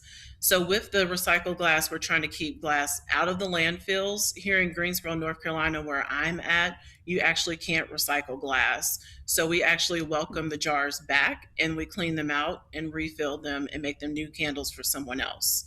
We also care about the planet in our packaging. So our packaging is recyclable, and we encourage everyone to recycle everything that comes from us or give it back to us if you don't care about packaging. Mustafa. Yeah, sister, you're killing it in a very positive way. Yeah, you know, you got the toxicology handled, you've got the environmental and recycling handled. Let me just ask you this question very quickly. One of the most important things is what your customers are saying about your product. Could you share with us one or two examples of what folks are saying about your particular candles? Yeah. Most of the people, they are in awe by the look of the candle first. So we have the very popular flower top candle. So people like the look of them first, and then they gravitate towards, you know, what smells the best for them. People say that our candles last a really long time. So with the premium ingredients that we have in our formula, they do last a lot longer than something you can buy in the store traditionally. They are also not getting sick from the candles. A lot of our customers have pets, and their pets are not getting sick from our products. So they're welcoming our products into their homes. So we've gotten a lot of positive feedback from our formula.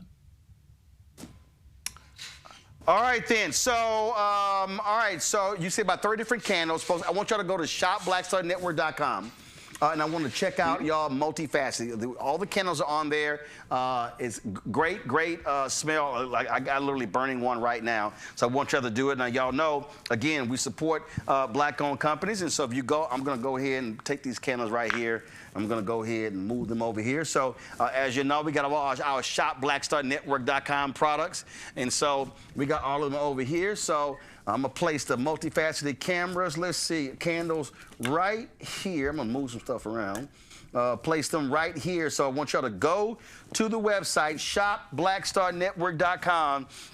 And y'all can check out the multifaceted candles. And trust me, you're supporting black-owned companies. And then when you support these products, you're also supporting Roland Martin Unfiltered and the Black Star Network as well. So go to shopblackstarnetwork.com. You can check out Christina's candles. They smell great. And it's always good not to have something that's toxic. So, Christina, great job. And trust me, I always have candles around the studio, so we'll be sure to be lighting them around here. Yes. Thank you so much. All right. I appreciate it. Thanks a lot. Okay, folks, I'm about to interview Tiffany Cross. I'm going to go to a quick break. So just go ahead and pull the music up. I'm going to walk over there, grab my iPad, walk on over there. So I'll be right back. So hold tight 1 second.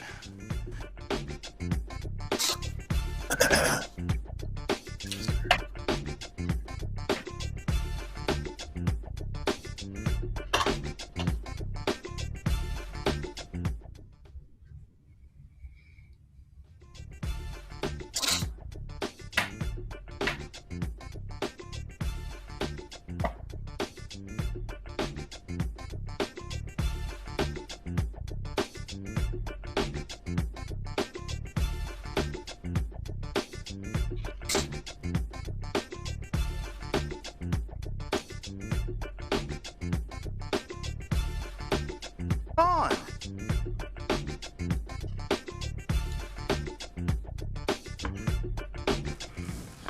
All right, y'all. So I came over to the other side of our set here, so they're getting a shot all straight. Sitting here, chatting. Tiffany, what's up? Bro, I'm so happy to be here. I want the audience at home to know this studio is so amazing. It's so expansive and fancy and got a fireplace. And if you will never be confused about what you played. You got that right. I feel like I'm in the alpha frat house right now. You damn Skippy. I love it. I love me some y'all, so it's okay. You damn Skippy. Hey, Terrell, I need you to turn television around. So, folks, we are, of course, glad to have Tiffany here. There's lots of I want to talk about. But the first thing I want to talk about, Tiffany, we're going to talk about your upcoming book. Yeah. We're going to deal with that. But the thing that I got to deal right now is how sorry, trifling, and pathetic these media people are today. Yeah. Today, I'm going to show in a second, Donald Trump was going somewhere and said F you to a Ford worker and shot the finger at him. And I remember how these people lost their damn mind over deplorables, how they lost their mind when Biden said stuff. And this man is shameful, despicable, pathetic, how he attacks folk.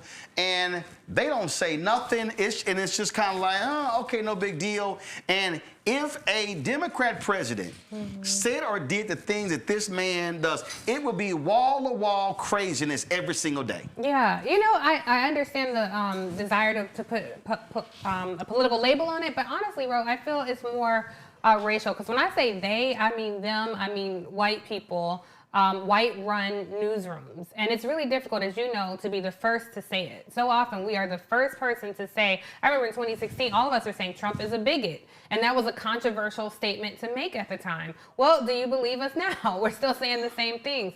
Also, we're seeing with the capitulation of media, and so many of us are leaving the industry, being fired, being kicked out of the industry. It's heartbreaking to see. So even today, if you look across newsrooms, only 6% of reporting staff are black. So if you disaggregate that, that means even less black men in the newsroom, even less black women in the newsroom. And I'm so frustrated with it, Roland, because this is our path to democracy. This is what protects democracy, transparency. And so when I see time and time again, the media uplift and give a microphone to someone who's ill-informed, has no idea what they're talking about, who looks like us. They only do that in our community. You and I have talked about this many times. And then normalize what we're seeing happening. The core pillars of our democracy fall apart. Listen, the media has never really been kind to us or fair to us. And so often what's considered fair and unbiased is rooted in what's white and male. So this is not new to us. But when we see how it's impacting lives and livelihoods, it's devastating to witness. I'm so frustrated. I've always wanted to be the Brown Murphy Brown. And so to see CBS fall under this below average ass white woman who has no idea what she's doing, Barry Weiss doesn't know how to run a newsroom. And this is why your show, your entire career, Ro, you have always lived in service to black people and black liberation. You're one of the first people to put me on television. You give a voice to people, a platform to people. You uplift issues. So if there any black thing that's happening in America, the Ro and Ro-mobile is there. Well, and that's so important right now. Well, and the thing is, like, perfect example. So Trump, we talked about on the show yesterday. Trump made these comments about oh my God, how the Civil Rights Act was just so bad to white people. Yeah. Non-story. Yeah. I mean, okay, no big deal. Like, okay, fine, he said it. That's it. And I'm sitting there going, y'all want to dissect that? And I was having a conversation with a host on a network, and this is what the host literally said to me, that it's so much. It's so many different things, they can't cover it all. I said, wait, I'm confused. I said, if you're a broadcast network and now you have digital, you got 24 hours. If you're a cable network, you got 24 hours. I said, I don't understand why Morning Joe and the show at 10 and 11 and at 12 and at 1 and 2 and 3 and Nicole Wallace at 4 and Ari Melber at 6 and Chris Hayes at 7, Rachel Maddow at 8 and all others. I said, you ain't got to cover the same stuff. I said, CNN, same thing. I said, if you got Hell, let's just take prime time. If you got 6 p.m. to, let's say, 11 p.m., that's 5 hours.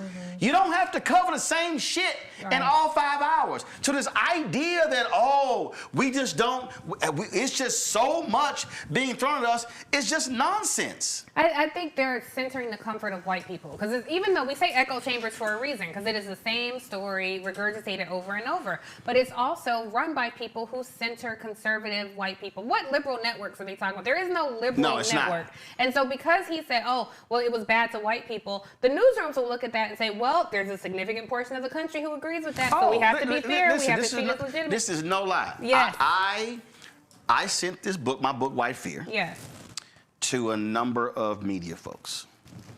And an African American host of a show said, well, I would love to have you on, but my white producers don't like your title. And I said, you know I write about those same white producers in the book. I said, because they are part of the problem. I said, the problem in these newsrooms is that the reason the white producers, they didn't like how the Browning of America is making white folks lose their minds. Also, I object to that. I said, so wait a minute. So I sent this person 5 stories, one from the New York Times, Newsweek, NPR, Axios, and Time. And those stories were all on the same thesis. I said, now I'm confused. How did the New York Times, NPR, Axios, Time, how do they all cover the same story, but the book is not relevant? I said, the problem we have is that white producers, white executives don't cover this stuff because then they have to actually own up to how they operate and behave inside of these newsrooms. I agree, but also I think as the black host, your producer is not your boss. It is your face, your likeness. Like, you have to push back on that. So I was told, that's what I was told. Yeah. I was told, Roland, you're preaching to the choir. I said, no, I need you to be the pastor. Right. Like, I don't give people a pass in that sense. You know, like, you have to be willing. And I've never gotten booked.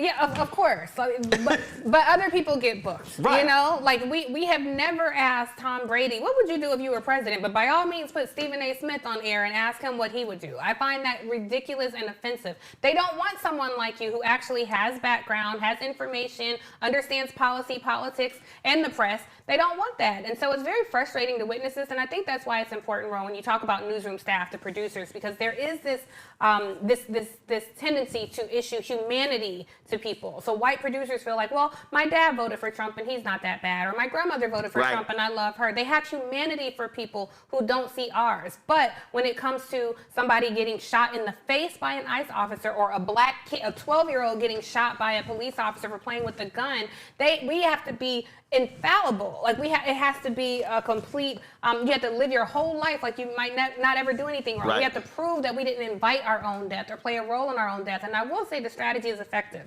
because we all saw with Renee Nicole Good what happened with her. And just by enough of them saying, no, she was charging her car at that officer. Right. So now all of a sudden, we can't believe our eyes and our ears. Right. The entire news media landscape had to treat it like it was a debate when it was clear facts. Their narrative is not supported by the video we see before our eyes. So I don't really give anchors, reporters, any of them a pass. I feel like, you know, if you are in this and living in service to your corporate overseers or to yourself, if you're trying to build your own empire, then you are failing at the job. I did this job in service to Black liberation, which benefits everybody. I will lay my life on the line. There's not enough white man's money that's gonna make me abandon my people, because as you know, we can leave that world. You might be their favorite on Monday, and by Wednesday, the uppity Negro they don't like anymore. We can leave that world, but we always have a home with our people. There's nothing that's gonna ever make me abandon my people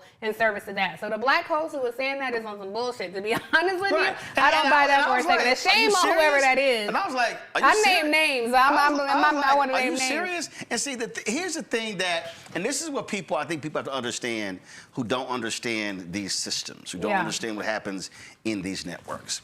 I remember when Campbell Brown went on maternity leave, and I filled it for 2 months. And it was very interesting because there was a white producer, white female producer, who was just incensed because I would actually raise questions in the editorial staff meeting. So remember, we were talking about Michael Vick. That if Michael Vick, should Michael Vick be allowed back in the NFL? And it was a trip because we're sitting there, and so Claire, yes, her name is Claire, was at the wall, and they were deciding, you know, in terms of where we're going to place stores. And they had the magnetic wall, and it was like, well, what's Gloria Allred's daughter? Escape me. Lisa Bloom. Yeah. Well, so-and-so believes this, so-and-so believes this, and Lisa's a huge PETA person, so she's going to be against it. I said, did we ask her? Did we ask her? And they were like, well, Roland, this is Claire, Roland, we know where she's staying. I said, no, actually, you don't. I said, so why don't we ask Lisa before we assume that that's her position? Lazy producers. So she decided to run over me. I go, okay.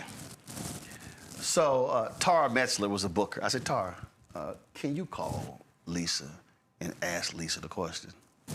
She calls Lisa. Tara, being Tara, she goes, hangs out. We've got a problem. Yeah. Lisa says, yeah, if he serves his time, he should be able to come back. The whole room freezes. And I said, do you now understand? I said, here's the problem. That's what y'all do to me. Y'all assume you know my position, and you don't ask me first.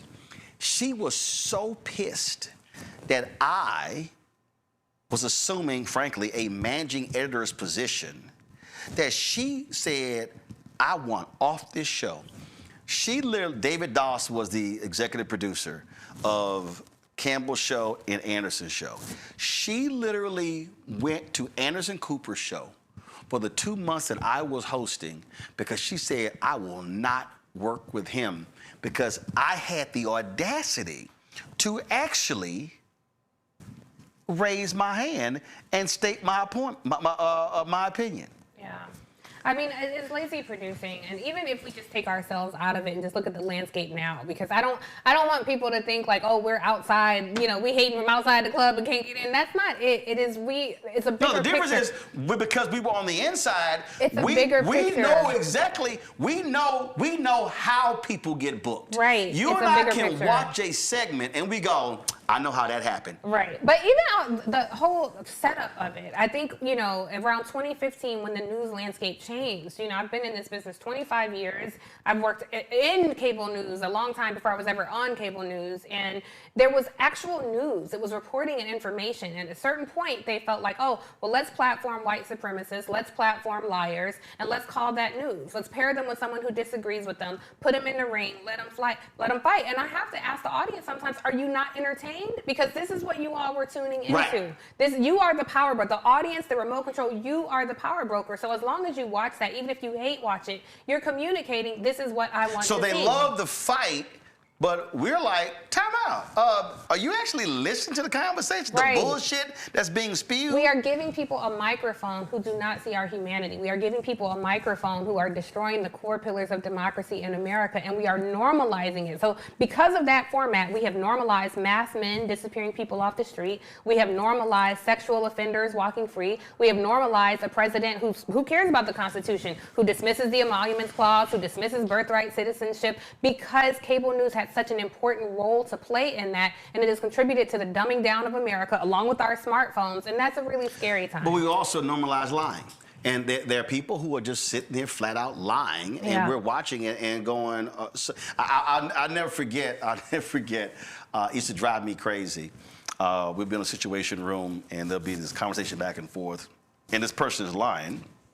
And I'm like, I'm about to correct a lie, and it's all of a sudden, or then it'll be, okay, we've got to leave it there. Or they'll be like, hey, literally I've had producers, hey, don't push that hard. I said, stop. He was lying. Yeah. I said, I'm sorry. there's nothing about me that can allow a lie to be stated in my presence and go over the airwaves and I not say, no, that's simply not true. And so part of this also, and for so long, these networks were afraid to call out conservative liars because, oh my God, I'm going to get attacked by Fox News and Media Research Center and on social media. And so what ends up happening is, well, let's just put 4 or 5 or 10 more. I said this long ago. I said, that because the conservatives have locked down victimhood. Oh my God, liberal bias. I said when I was at CNN, I said if CNN went out and hired today 1,000 conservative contributors, they would still say liberal bias. Yeah. You cannot satisfy because that's a part of their strategy. They're leading them around by the nose. It's all very intentional and it's effective because we see this playing out. Exactly. It works again and again and again. But again, I have to come back to the audience. They are the power brokers. And we have seen the Black households particularly have been tuning out increasingly. I mean, with their cord cutters all across and when we democratize who has a voice in media and who gets to share information and opinions, that has come with some challenges because that's how you had a rise in malinformation, misinformation, disinformation, and that has also impacted our elections, you know, with the Black Manosphere and podcast bros introducing some really toxic conversations around relationships, which also ended up penetrating our politics when we looked at some of the voting patterns in the last cycle. So this one tiny thing casts a dark shadow across many facets in society for sure. Panelists, get ready for your questions. I'm going to come to you after this next question. One of the things that just jumps out at me, and you said it earlier, and I made this point, and I've said this directly to Stephen A. I said it directly. Bruh, if you're gonna come over this side and you're gonna start commenting, you need to bone up. You need to read. You need to pick the phone up and call folk. I said, this is not, listen, on the sports side, I've been on ESPN. I guest hosted His and Hers with Jamel. I've been on First Take several times. You know what? We can sit here and have a back and forth, throwing out our feelings and emotion about last night. C.J. Stroud, my quarterback of the Texans, why won't he run the damn ball more? Why won't he take up? Why is he taking sacks? We could do all of that. That ain't life or death. Cutting off aid to USAID, that's life and death. Cutting food support, that's literally life and death. Well, ISIS is life and death. And my deal is, if you're going to hop over here and have some life and death conversations, well, you damn bet not bring that same histrionics on the sports side over here, because this actually matters over here. And then what then happens? What then happens is the media sites will pick up the inflammatory comments and then post it, and then New York Post will post it, and then these people will post. So all of a sudden, it now becomes circular, and so now it's like, oh, let's book him on The View. Let's book him on this CNN show. I said one CNN host, I said, why did you have him on that conversation when there was literally nothing factual that was being discussed? And I'm like, we know why. It's all a ratings thing, because what they want is they want the they want all of the drama, all of the loudness. And I'm like, but you're doing a disservice to the audience. And this is the problem I have. And it's not just him. And here's what kills me, because Malcolm X talked about it long ago as well. How many white sportscasters or white entertainers do you see them going to opine on what's happening in white America? Like, you know, they have experts. They have subject matter experts. But you got black folks who are just, oh, you are a sports person, you're a media personality, you are on a television show.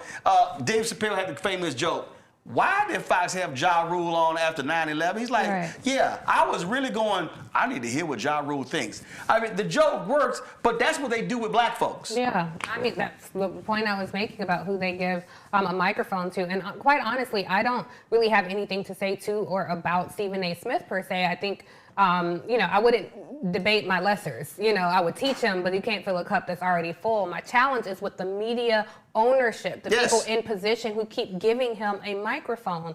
It's like they think to appeal to black people, you appeal to the lowest common denominator. It's either that or to make white people comfortable, you put a dumb person on TV across from a smart person. And so now you feel better about yourself because I'm not racist because I had this stupid ass on my show and asked him his opinion. And that person does not speak for black America any more than Van Jones speaks for black America. We are not a homogenous group. And so instead of finding intelligent people to have a healthy exchange of intellectual ideology, they don't do that. I wore a Malcolm X sweater on Abby's show the other night, which, you know, I struggle with. You know, I had really, as a challenge going on that show, sitting across from people who are dehumanizing, quite frankly. They don't never call me. Yes, I know. That I know. will never happen. But so many people the panelists had so much to say during and I don't say anything to anybody. On the commercials, I'm like, don't say shit to me. I don't care where your kid's going to college. I don't care what you're doing for the holidays. I don't care, you know. I don't have small talk with those people. But they had so much to say about my shirt. It was the iconic photo of Malcolm X at the window with the gun in his hand. And I just thought of the ridiculousness of that. Like, you're sitting here defending a woman getting shot in the face by a masked man who was filming it. Right. But me wearing this sweatshirt, you can't even sit here and formulate your thought properly because you're so distracted by what I'm wearing. And that, in that set, I'm considered the controversial person. But Scott they supposedly love the Second Amendment. Precisely. But the things they say and the things that people get taken off air for, like Mark Lamont Hill, for example, you know, I do not believe Mark to be an anti-Semitic person at all. Right. I think he was making a point long before it was cool or okay to say I support Palestine, and he was taken off the air. But at the time, Rick Santorum would go on there and say all kind of offensive shit about black people, and they had him time and time again. If you hear things Scott Jennings says on that network, I was on air, live on air with Scott, and he was so frustrated that he couldn't answer another panelist's questions. He said, well, maybe I don't care about your stupid fucking question. How about that? Imagine had I said something like that. I would have been escorted off set. So it's still this double standard that is so incredibly frustrating, Roland. I just can't take it. But anyway, can we talk about my book? No, we are. Hold on a second. I got panelists. They got Okay. We got your book. Woosah. Randy, what's your question for Tiffany? So, Tiffany, I'm just so happy to see you. I'm a big fan. You know, you talk a lot about the power we have as the audience, because right now it seems like the media I don't know if it ever has, accepted black people who will speak different truths, particularly truths that make white people uncomfortable. So what do you suggest we do to use that power and to say, you know what, we won't even watch these shows anymore if you're not going to be representative to us? Thank you, Randy, for the question. I'm very happy to share the screen with you as well. So I would say, first and foremost, support independent media. You know, Roland, for example, has this show, and people go where folks are tuning in. Yet, you know, I hope you don't mind me sharing that sometimes it's challenging to get people to come here. You know, so if somebody's running for president, running for office, if it's a good get, as we say in the business, they think, let me run to the CNN morning show, even though significantly less people are watching that show than they are Roll show. So we overwhelmingly support our platforms, like my sister Joy Reid, like our good friend Michael Harriet with Contraband Camp in print. If we overwhelmingly elevate, uplift, support, post, share responsibly things that we see here, I think that could really shift the media landscape and stop placing value on these white platforms. You know, so many people think white is right. They think white folks' ice is cooler. And so even with black folks, it's like you will run, you know, entertainers will run. I saw so many hip hop artists go on Ari's show, and this is no diss to Ari Melber, but you gonna go on Ari's show and I can't get you on my show? Joy couldn't get you on her show? He is a guest of hip hop culture. We are born of it. And so I think all around the audience, if you're an influencer, somebody worthy of being interviewed, I think we have to look to ourselves and start supporting our own platforms. Mustafa. Yeah, well, Tiffany, it's good to see you. Hi, Mustafa. I want to give you your flowers for all the black folks you brought onto your show, myself included. So I just want to say thank you. The book. Could you talk a little bit about your journey in the creation of the book? And Yes. folks, the book is called Love Me, A Letter to Black Women in a Toxic Country, Career, and Relationship. Yes, thank you for that question, and thank you for having me on the show to talk about it, Ro. So the book is available for pre-order now. The official pub date is May 5th, but please, everybody, order it now. The formation of the book is, you know, when my show was canceled, and thank you for coming on my show and being a guest, Mustafa. I love having you on. I love having Ro on. But when my show was canceled, I was so devastated. I was so shook by that because my entire life I had spent a lifetime since I was 15 years old in the field of journalism.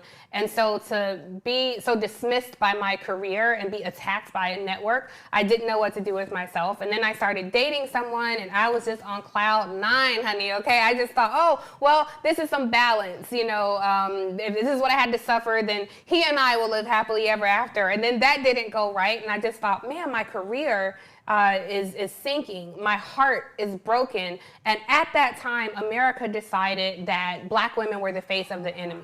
And I was talking about it with our good friend Van Newkirk, an editor at The Atlantic, and he said, damn, you sound like every Black woman I know right now. And so I thought about it. I said, yeah, we pour our love into this country, and it doesn't love us back. We pour our love into our men, and we don't always feel love back. And we pour our love into our careers, and our careers are certainly not loving us back these days. And so I use myself as a variable, as a tiny microcosm, and then I branch out at the 1,000-foot level. So I tell all my business. I'm being very unfiltered about things that happen at MSNBC, things that happen in my relationship, who's Roland's frat brother, by the way, but that's a whole other story, and things that happen in the... Mustafa's an alpha too now. All right, well, you know, y'all got some shady people in the group, but anyway, I share these things with the intention of reflecting to my sisters that you are not going through this alone and trying to give us some hope, because as we talk about saving America and what we're going to do and how we're going to save it, I think we have to first give ourselves something to believe in. So I wanted to give a mirror reflection to Black women to say, yes, sisters, I too am bleeding, I too am crying, but I am in these trenches with you, and I know in your arms and in your company, I am safe. And so this letter really is me bleeding on the pages. And look, I hope the book is successful. I anticipate it to be successful, but truthfully, if this book sells 3,000 copies or 300,000 copies, the one thing that I ask, that I pray for, is that Black women will tap into deeper self-love and that I have made Black people proud. That is my only goal with this book, particularly with Black women. I hope they feel seen, and when they see me and they've read the book, I hope they feel like you did that. I felt like you spoke for me. I felt like you wrote my thoughts. That would send me to tears every single time, a lot faster than making the New York Times bestseller list or any other of the bestsellers list. Is for my sisters. I think, first of all, you just talked about, and Randy, you're going to be able to ask a question about the book coming up next. And also, hey, I know we're going to go to headlines. Let Brittany know if she has a question for Tiffany, then I'm going to go to her too. So let me know if she has one. When you talked about the show and even the relationship, I think one of the things that I think that we have to learn, whether you're men or women, you're man or a woman, that one, a show, a job, a relationship, a church, a whatever, that doesn't define you. Mm-hmm. And I think, I love the movie The Insider, which of course was about 60 Minutes and the whole tobacco scandal. And there's this great scene where Al Pacino is playing Lowell Bergman, 60 Minutes producer. And he said, Lowell Bergman, 60 Minutes, I wonder if my calls get returned if that's not at the end of my name. And I think that right there, I think, is an issue for a lot of people in that they are defined by that. I'm so-and-so MSNBC. I'm so-and-so CNN. I'm so-and-so this. For sure. Where, for me, I never ever allowed everything about me to be defined by who I worked for. Mm-hmm. So it was very interesting when CNN ended 13 years ago in April. And it was very interesting how I would go out and people would go, CNN. And probably after about 6 months of the TV One show, that began to wane. And then they always mixed up TV One and BET. But then it became that. And then when the TV One show ended, December 2017. It was always TV One. Probably about 6 months after this, then it was Unfiltered. And I knew this, but what it also taught me was that I'm not defined by the letters attached to my name. It's the name that comes before the letters. And that has to be a lesson that a lot of people have to accept, that TV gig, that radio gig, whatever, that sucker will end one day. But that can't define who you are. I agree with you, Ro. But I have to say, I don't think I was, I never considered myself defined by any role I had professionally. And I don't think the nearly 400,000 Black women who are now unemployed define themselves by their job. But it is what we poured into it. It's but what that's what I mean. To it. We pour, I think what I mean by it is we pour so much into it, and then when it ends, it's like, well, what the hell I was doing, as opposed to knowing exactly what it was. And so that's what I mean by define. And so it becomes, someone once said to me, I am my job. My job is my life. And I said, so that job ends, does your life end? And they looked at me, and I said, no, I'm asking you a serious question. If the job ends, and the person had to grapple with that because they went, whoa, I didn't realize I said that. And I was trying to get them to understand that we can be committed to a job, but I hear you, it's but not just us. I don't think Black women feel that way, to be honest. I don't think we walk around with our company letters on our chest. Some folks do. Some folks do. We know some of those. I've had to deal with some people and help them through that. But our work so often, like our humanity butts up against our ambition. You know, our work so often. I mean, you think about the Black women in the federal government. Like, they were living in service. They had a role to play. Yeah. You know, it wasn't just about this was a path us for the middle class, but it was living in service to our community. This was a way we could move dollars. We could provide goods and services to people. And every Black person I know, when we are in these roles, we're not like, oh, I'm so happy to be working at this Fortune 100. It defines me. It is, oh, I am defining my service to my community through the platform that afforded me right now. I never was defined by MSNBC, but I certainly thought I am going to use all that's happening in the country right now with this platform. I am going to use every minute of television, every time I have a microphone, in service to humanity and liberation. And so when that is taken away, and you were one of the first people to reach out to me, like, who cares? Let's move on. Get in front of a camera. Keep doing what you're doing. Come on my show. You were so supportive, but it still felt like a gut punch. It wasn't like, oh, the white man kicked me off his plantation. That wasn't it. It was, how much do we have to do to be afforded some respect? Like, I am doing, I'm working harder than most people I know.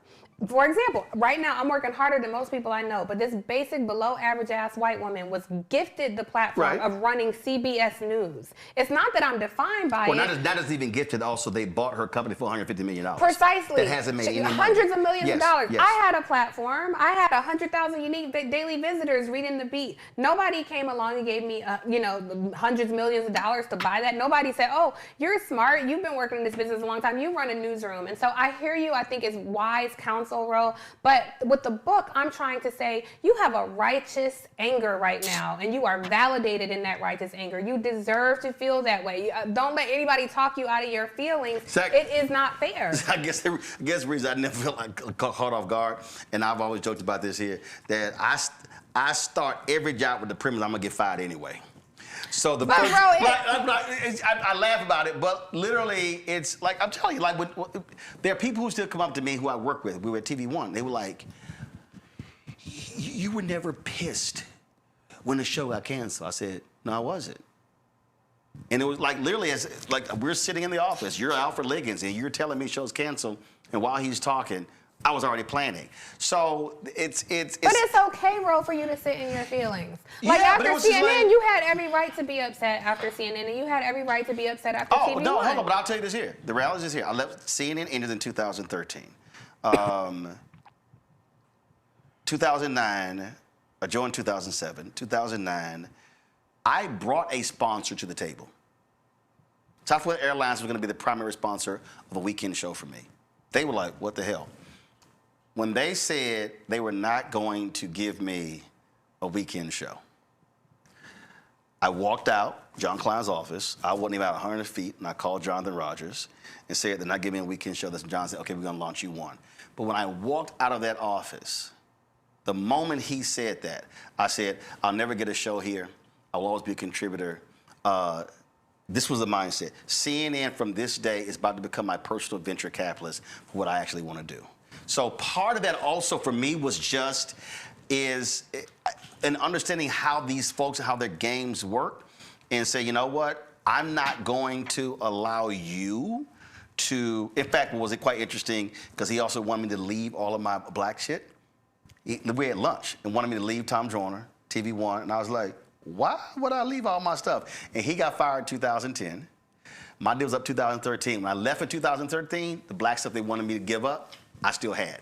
So that I was hear just your point, this. but you're talking about the economics and business planning. No, of it. how I felt. I did But not. that's not how you felt. You're talking about I was planning. How you felt is I was disheartened after CNN, or I was angry after CNN. Like those are the feelings. Now, how you channel those feelings into other things is something different. But what I'm writing about is you have a right to be hurt. You have a right to be angry. You, Roland, have a right to be hurt. I mean, this book centers black women, but I hope black men read it because I think that's part of our challenge, you know, the focus on black excellence and make money and build an empire. Yes, but somewhere in that is our hearts. And I'm going to tell you, my heart was broken, okay? It was broken, not because I lost a job, but because of my life's goal to make my community proud. I felt like I failed them in that moment. My heart was broken because I was vulnerable enough to share myself with another person who was disrespectful to me. My heart was broken because after all that black women have done in this country and for this country, the country looked at us and said, fuck you. My heart was broken then, and my heart is broken today. So yes, I talk to you all the time, and you tell me we got to do this, this, and this. I agree. That's a strategy. But I have the right to stand in the righteous indignation of my anger and my pain, and I think we have to take a moment to feel that, to have the strength to get up another day and keep going. And for the person who, so in doing that, having a broken heart, how long did you go, I got to mend and move on? Because the reason I'm saying that, there are some people who stay in that state. I dealt with a person who, working with somebody who had been broken 20 plus years ago and stayed that way and was provided opportunities and they still were stuck in that. So how long were you in that state? So I don't like putting a timeline on how long somebody should feel. But I think how long did you say, okay, you know what, now let me... I'm still in that state. Got it. But I'm putting one foot in front of the next. I'm moving with a broken heart. Like so many other black women across the country, I am moving with a broken heart. I'm blessed to be surrounded by people like you. Ro and I are in a group chat that's really like family. We talk every day, all the time. And argue, cuss, piss everybody off, love, share. Like family do. Yes. Yeah. But then in that group chat, there's a bunch of women, and the machetes. We have our own group chat, and they take trips and shit. Yeah, we see the Instagram. But when I'm sinking in the quicksand of my life, those are the people who are pulling me through. Right. And yes, and they might be heartbroken while they're pulling me through. Like if we're gonna cry together, but we continue to work. And I just don't want people to think, oh, I gotta wipe these tears, and I can't feel. I gotta swallow this down. Like no, you can feel with that broken heart. But I take your point, Ro. We have to move as well. So I'm trying to do both. And the only reason I asked that question because unfortunately I know some people who are still stuck and they're there and it's like, okay, when we going? They need some encouragement. Right. They need somebody to hold their hand and pull them along. And that's a thing that you can have a broken heart. You can go through pain. You can be angry, pissed off. But you can also still move, and it's okay. Most times, but for a minute I couldn't move. Right. For a minute I did have to sit in my stillness. Randy, your question about the book. Does Brittany have a question? Y'all didn't talk to me. Y'all need to talk to me.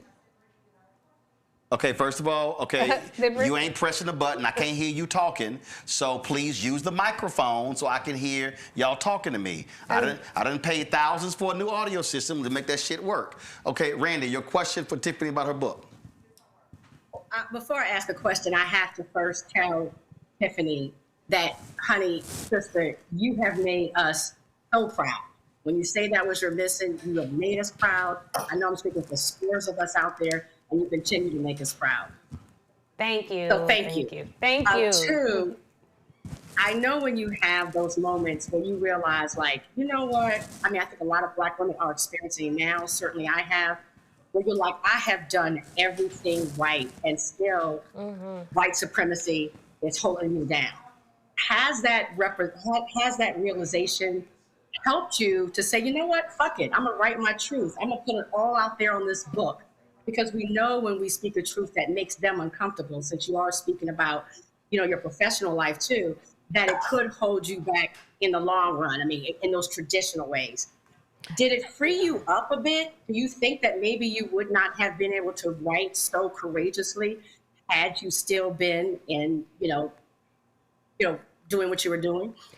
So I have to say, I was freed up a little earlier in life. I never felt handcuffed by white supremacy. I imagined a world where my truth would be okay to profess because their truth is okay to profess. I made a point. I didn't code switch on my show. You know, they're out here, them and their kids trying to sound like us. So I was determined to sound like me. I dressed how I wanted to dress. I talked about things that I knew other people, you know, all across America were talking about. And so I was always free. And I think that was part of the challenge of why my show was canceled, because I was so free. So I would say I'm no more unfiltered in these pages than I've always been. Really, this is, I hope, an invitation to other people to be free, because I feel like if you're always going to land in peril anyway, then why not be a revolutionary? And so for at least 25 plus years, I hope I have lived my life as a revolutionary. And I think courage is contagious.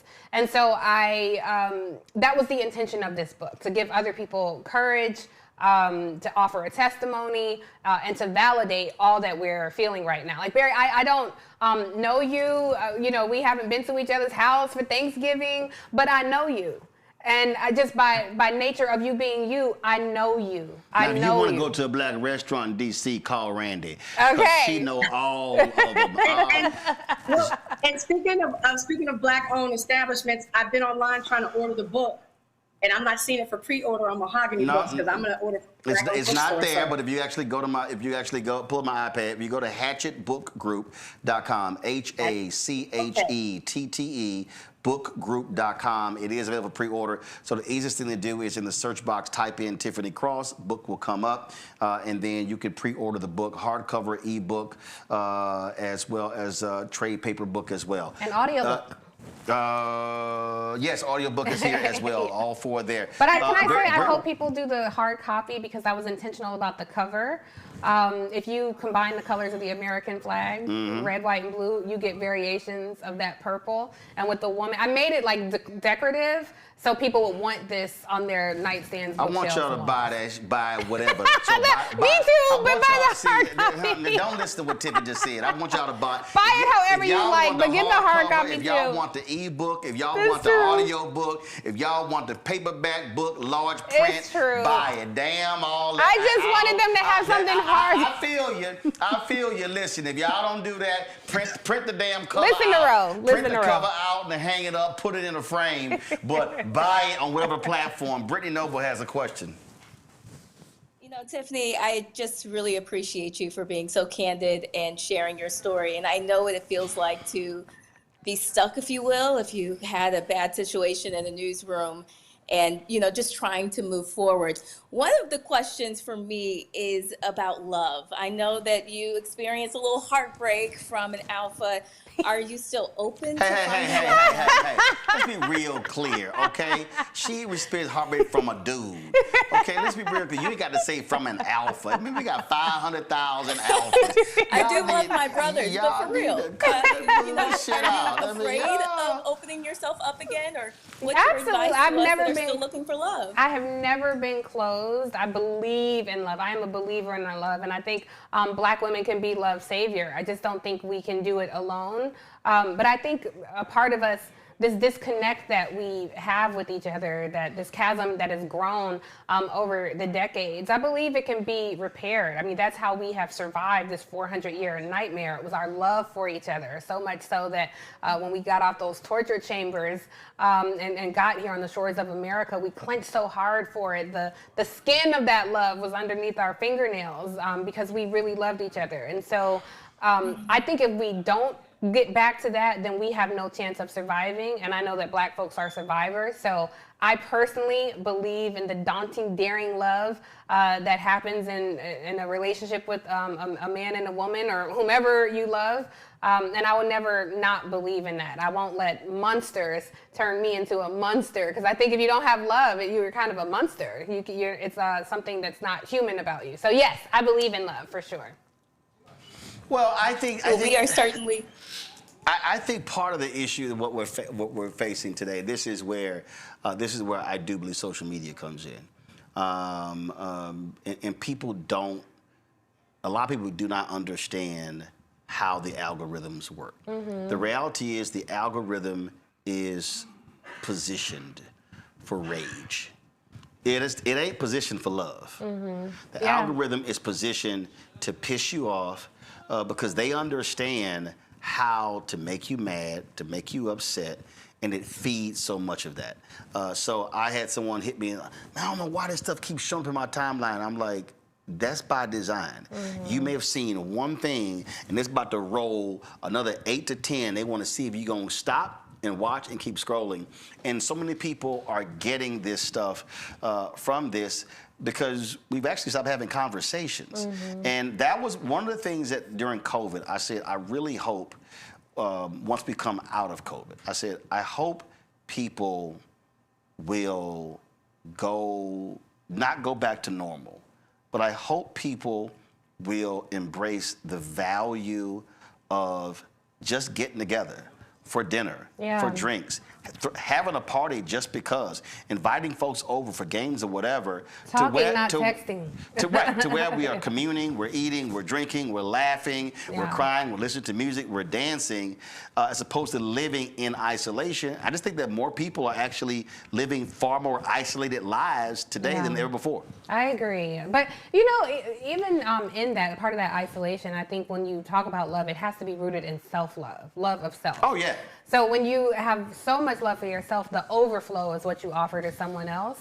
And I think the isolation teaches us to hate ourselves because you're comparing yourself to filtered versions of other people, to someone's highlight reel. So please, for God's sake, get off the phone. You know, like people are constantly like this consuming phone slop, and that makes us ignorant to what's happening to the world around us, but it also makes us fearful of traveling our own interior world.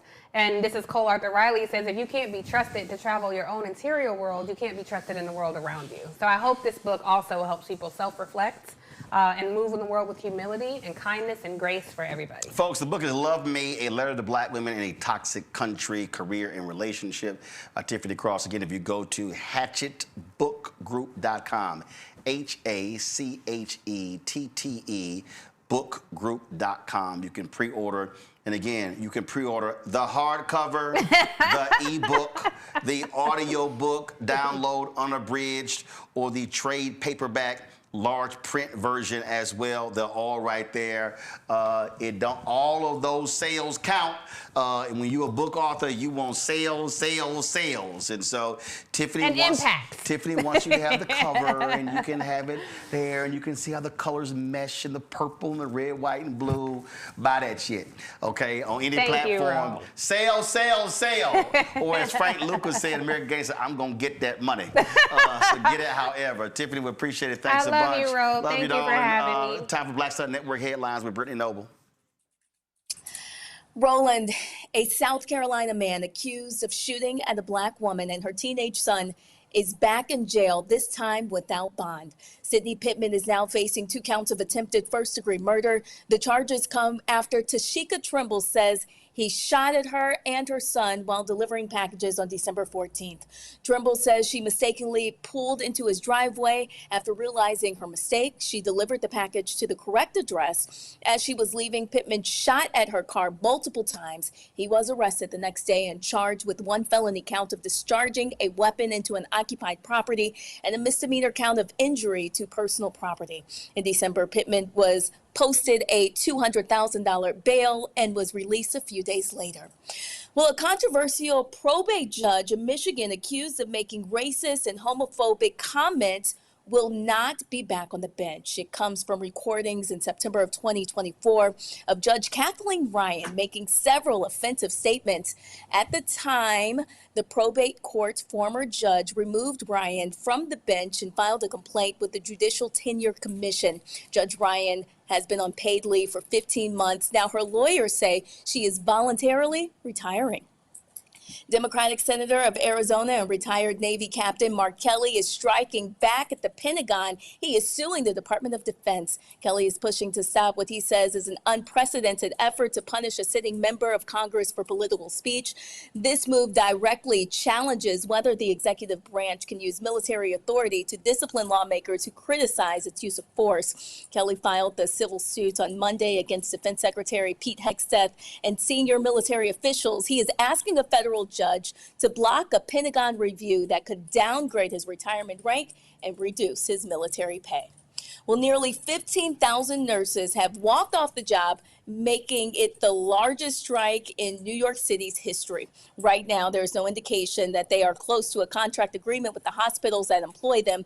The work stoppage impacts staff in New York Presbyterian, Montefiore Medical Center, and the Mount Sinai Health System, some of the city's largest providers. Nurses are demanding higher wages and greater security in hospitals following recent attacks. The affected hospitals have hired droves of temporary nurses to try to fill the labor gap. Both nurses and hospital administrators have urged patients not to avoid getting care during the strikes.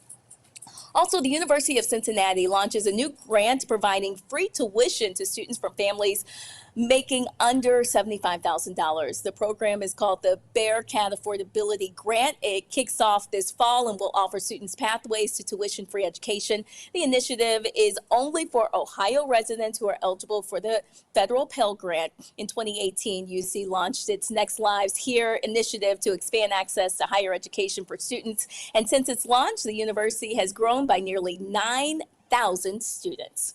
Roland, back to you. Brittany, I appreciate it. Thanks a lot. Hey, folks, a little bit earlier, we were talking about Claudette Colvin, who, of course, passed away at the age of 86. She, of course, was arrested on a bus in Montgomery. Part of that significant narrative that led to the Montgomery bus boycott. Well, a few years ago, when I interviewed Fred Gray, found out that he was actually her attorney. And so Fred told us the backstory of what happened with Claudette Colvin's arrest. Here's what he had to say. So you had people who got arrested 1 or 2 times. We knew about Claudette Colvin, the 15-year-old girl who did what Mrs. Sparks did, but did it 9 months before without any instructions and any prodding or any encouragement. She just thought it was wrong after she had been studying Black history, incidentally, the week before. But I represented her, and she was my first civil rights case. And when I lost her case before Judge Hill in the juvenile court, where they found her to be a delinquent and then placed her on unsupervised probation, which was saying nothing, I tried to get the judge and tried to tell him that what they were trying to do was to enforce the segregation laws, but he wouldn't listen to me. He still found her guilty. So what we did, Joanne had that, and she had gotten the leaders in Montgomery, and E.D. Nixon was the Mr. Civil Rights involved. And after that, she was convicted, had a meeting with the city officials about it. They said, well, we're sorry what happened to that girl, but it won't happen again. Later, then Rosa Parks' case came up on December 1st. Well, I knew her from my earlier days. And on the day of her arrest, we had had one of our conferences that we had had for about a year since I started practicing. And we have been talking about what you should do if you are arrested on the buses. I was going out of town that afternoon, and we had ended our little conference. So when I got back, I had phone calls from Mrs. Parks and a lot of other folks telling me that Ms. Parks had been arrested and she wanted to see me. I called her and she told me to come over to her house. This was in the afternoon of December 5th. I went by and talked to Ms. Parks. She told me what happened, and she said my case is set for trial for 8:30 Monday morning, December 5th. That's just 3 days away. This is Thursday evening. Mm-hmm. She retained me to represent her. I said, fine, Ms. Parks, don't worry about your case. But let me tell you this. She said, you know, Joanne Robinson has been talking about for some time, and particularly since Claudette Colvin's case, that people ought to stay off of the bus as a unified effort to let them know we mean business. And I said, I'm going to talk to her and see. I think if we're going to ever do that, you're doing what you have done is enough. So you don't need to get involved in any of the rest of this. You just go on, take it easy, and I'm going to talk with you again between now and Monday. I said, but I'm going to go and talk to Mr. Nixon, who has a majority of the black people following him, and he had signed her bond to get her out. I went a few blocks to Mr. Nixon's house, talked to him. He was a Pullman car porter. Mr. Nixon was not an educated man, but he was a well-elevated man. And he was a man who didn't believe in a whole lot of planning, but he did action. He said, and I told him, I said, but you know, Joanne has been talking about getting these people to stay off the buses. He said, well, you all go ahead, talk about it. Let me know what you want me to do, and I'll support it. I go to Joanne Robinson's house. She lives on the other side of town, not far from Alabama State. We sat down in Joanne's living room, the two of us, and made the plans for the Montgomery bus boycott. It couldn't come out that either one of us were doing it because she was employed by the state as an employee at Alabama State. I was a lawyer just admitted to the bar a year, and if I'm not careful, they'll disbar me like they had disbarred another lawyer not too much earlier. So I knew without saying to anybody that I had to be very careful what we do and how we do it. She said, Fred, what we need to do is sit down and decide how we can get these people to stay off the buses. And I'm going to prepare a leaflet that says another black woman has been off the bus and her trial is going to be on Monday. But we want them to stay off after Monday. I said, well, Joan, if that's true, then we're going to have to make plans. Suppose they stay off, then we're going to have to be prepared to go farther. I said, fine. Well, this is what we decided we had to do. One, if that's going to happen, number one, you're going to need a spokesman because somebody's going to have to speak for these black folks and not them try to speak all for themselves. In addition to a spokesman, if we're going to keep them off the bus, we got to somehow raise some money to take care of the expenses. And we're going to have to get somebody to plan a system of getting folks to and from wherever they are going. Normally, Mr. E.D. Nixon would have been the head, whatever you call him, because he had more followers than anybody else. But Rufus Lewis, who was a former coach at Alabama State, also had some followers. He was concerned primarily about registration and getting people admitted to when they are elected, they must be responsible. He ran also a nightclub called the Citizens Club. And guess what? In order to get in there, you had to be a registered voter. So I said, we need to find, so these two people, which one are we going to use? Joanne said, neither one. Said, use my pastor. Martin Luther King haven't been here as long, haven't been involved in civil rights activities or no other activities other than his church. But one thing he can do, he can move people with words. I said, that's what we need. Now, had you met him by that point? Had you met Dr. King by that point? I had met him, yes. I had met him, but I didn't know him. I wasn't a member of his church. Did you think it was a good idea? Did you? I told her, I agree with you. And then I said, Joanne, let me give you a suggestion for these other two men, because we need them because they have supporters. Martin doesn't have anything but the few people who had Dexter. I says, let's make E.D. Nixon treasurer, because he's a Pullman car puller and you know A. Philip Randolph in New York, and he'll raise some money to help these black folks. What we're going to do with Rufus Lewis, thanks to his wife. His wife is half owner of Ross Clayton Funeral Home, the largest funeral home for blacks in Montgomery then and still is. And they have cars. We need cars to transport people, and they have somebody who drives those cars. So make him chairman of the Transportation Committee. And then you're going to, believe it or not, you're going to need something else. You're going to need a lawyer. So here am I, send me. Those were the plans that we made. Martin to be, Dr. King to be the chair. The spokesman is what we call them. Mr. Nixon, the treasurer, Rufus Lewis, chairman of the Transportation Committee, and Fred Gray was legal for doing the legal advice part. Our responsibility was to get that word out to other people so that when the official meeting took place at Mount Zion AME Church, Dr. King was selected chairman before he got to the meeting. Rufus Lewis was elected chairman of the Transportation Committee. And of course, Mr. Nixon was selected as treasurer, and Fred Gray had the responsibility of doing the legal work. And that seed was planted and passed on to other people.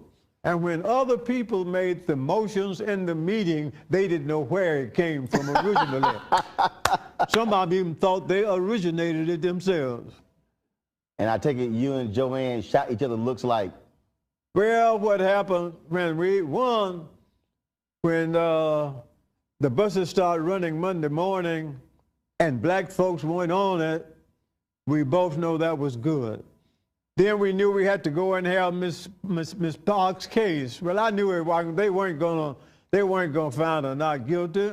So I knew it was gonna take care of all a bit of about 15 or 20 minutes for her case, because I wasn't gonna put on case. I was gonna prepare and reserve my motions. And we're gonna appeal the case, and then these people can go and have these official meetings that they need to have and meet at Holt Street Baptist Church. And when they met and when they heard Dr. King and when Joanne and I sat there and listened, we looked at each other and said, well, Fred, and she said, well, Joanne, I think it worked. And it did.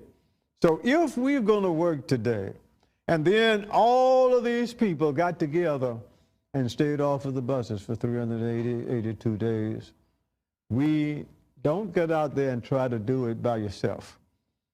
You need to be able to get somebody else, and if you do that, you may find there's somebody else who who want the same thing that you want, even though they may think about doing it a different way. So so when people talk about Ms. Colvin, this is the story. They didn't want to use her because she wasn't right. She wasn't the right, she had issues. They wanted somebody. I've heard all these different reasons why, describing that. Yeah, this happened 9 months before, but yeah, the respectable black folks didn't want to use a young girl. All of that are things that came up long time after the fact. I was a lawyer, and I know what those facts are.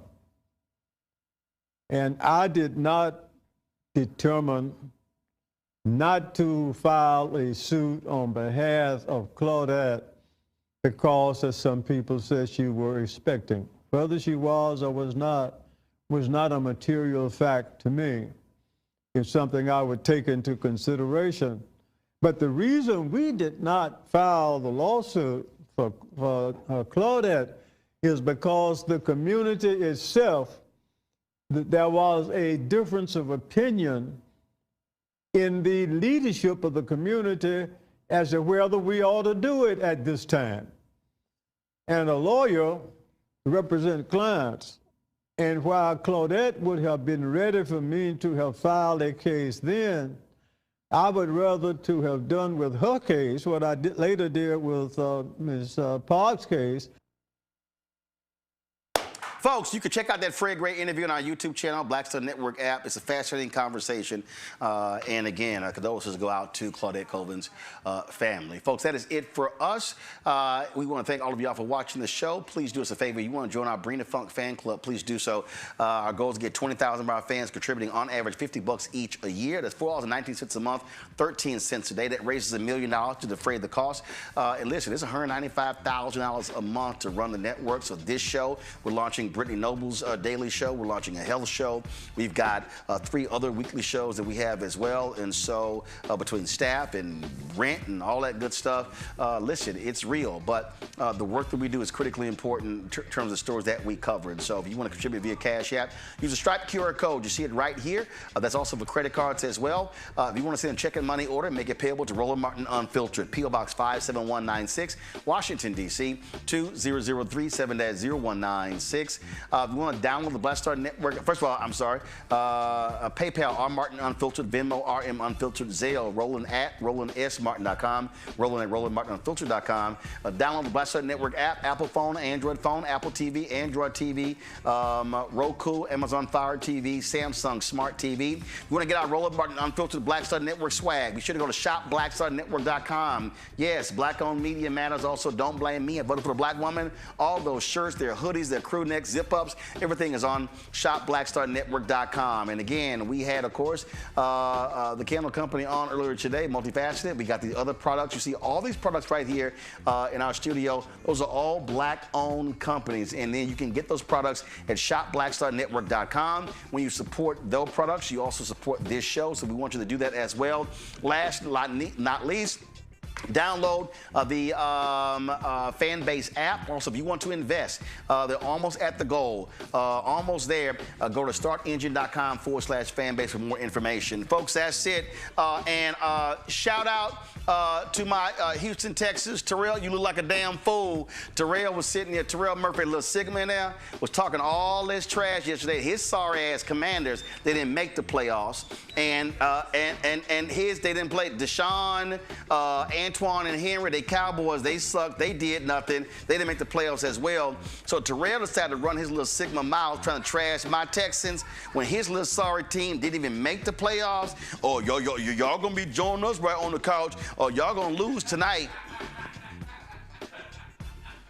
It's amazing how he was real quiet last night on the text chain. See, that's what happens when you write checks your sorry ass team can't cash. All right, so again, let me be real clear. I'm only conversing with playoff teams. If your team did not make it, then you should remain quiet until the NFL draft, because that's all you have to look forward to. Terrell. I'll see y'all tomorrow right here, Roland Martin Unfiltered on the Black Star Network. Holla!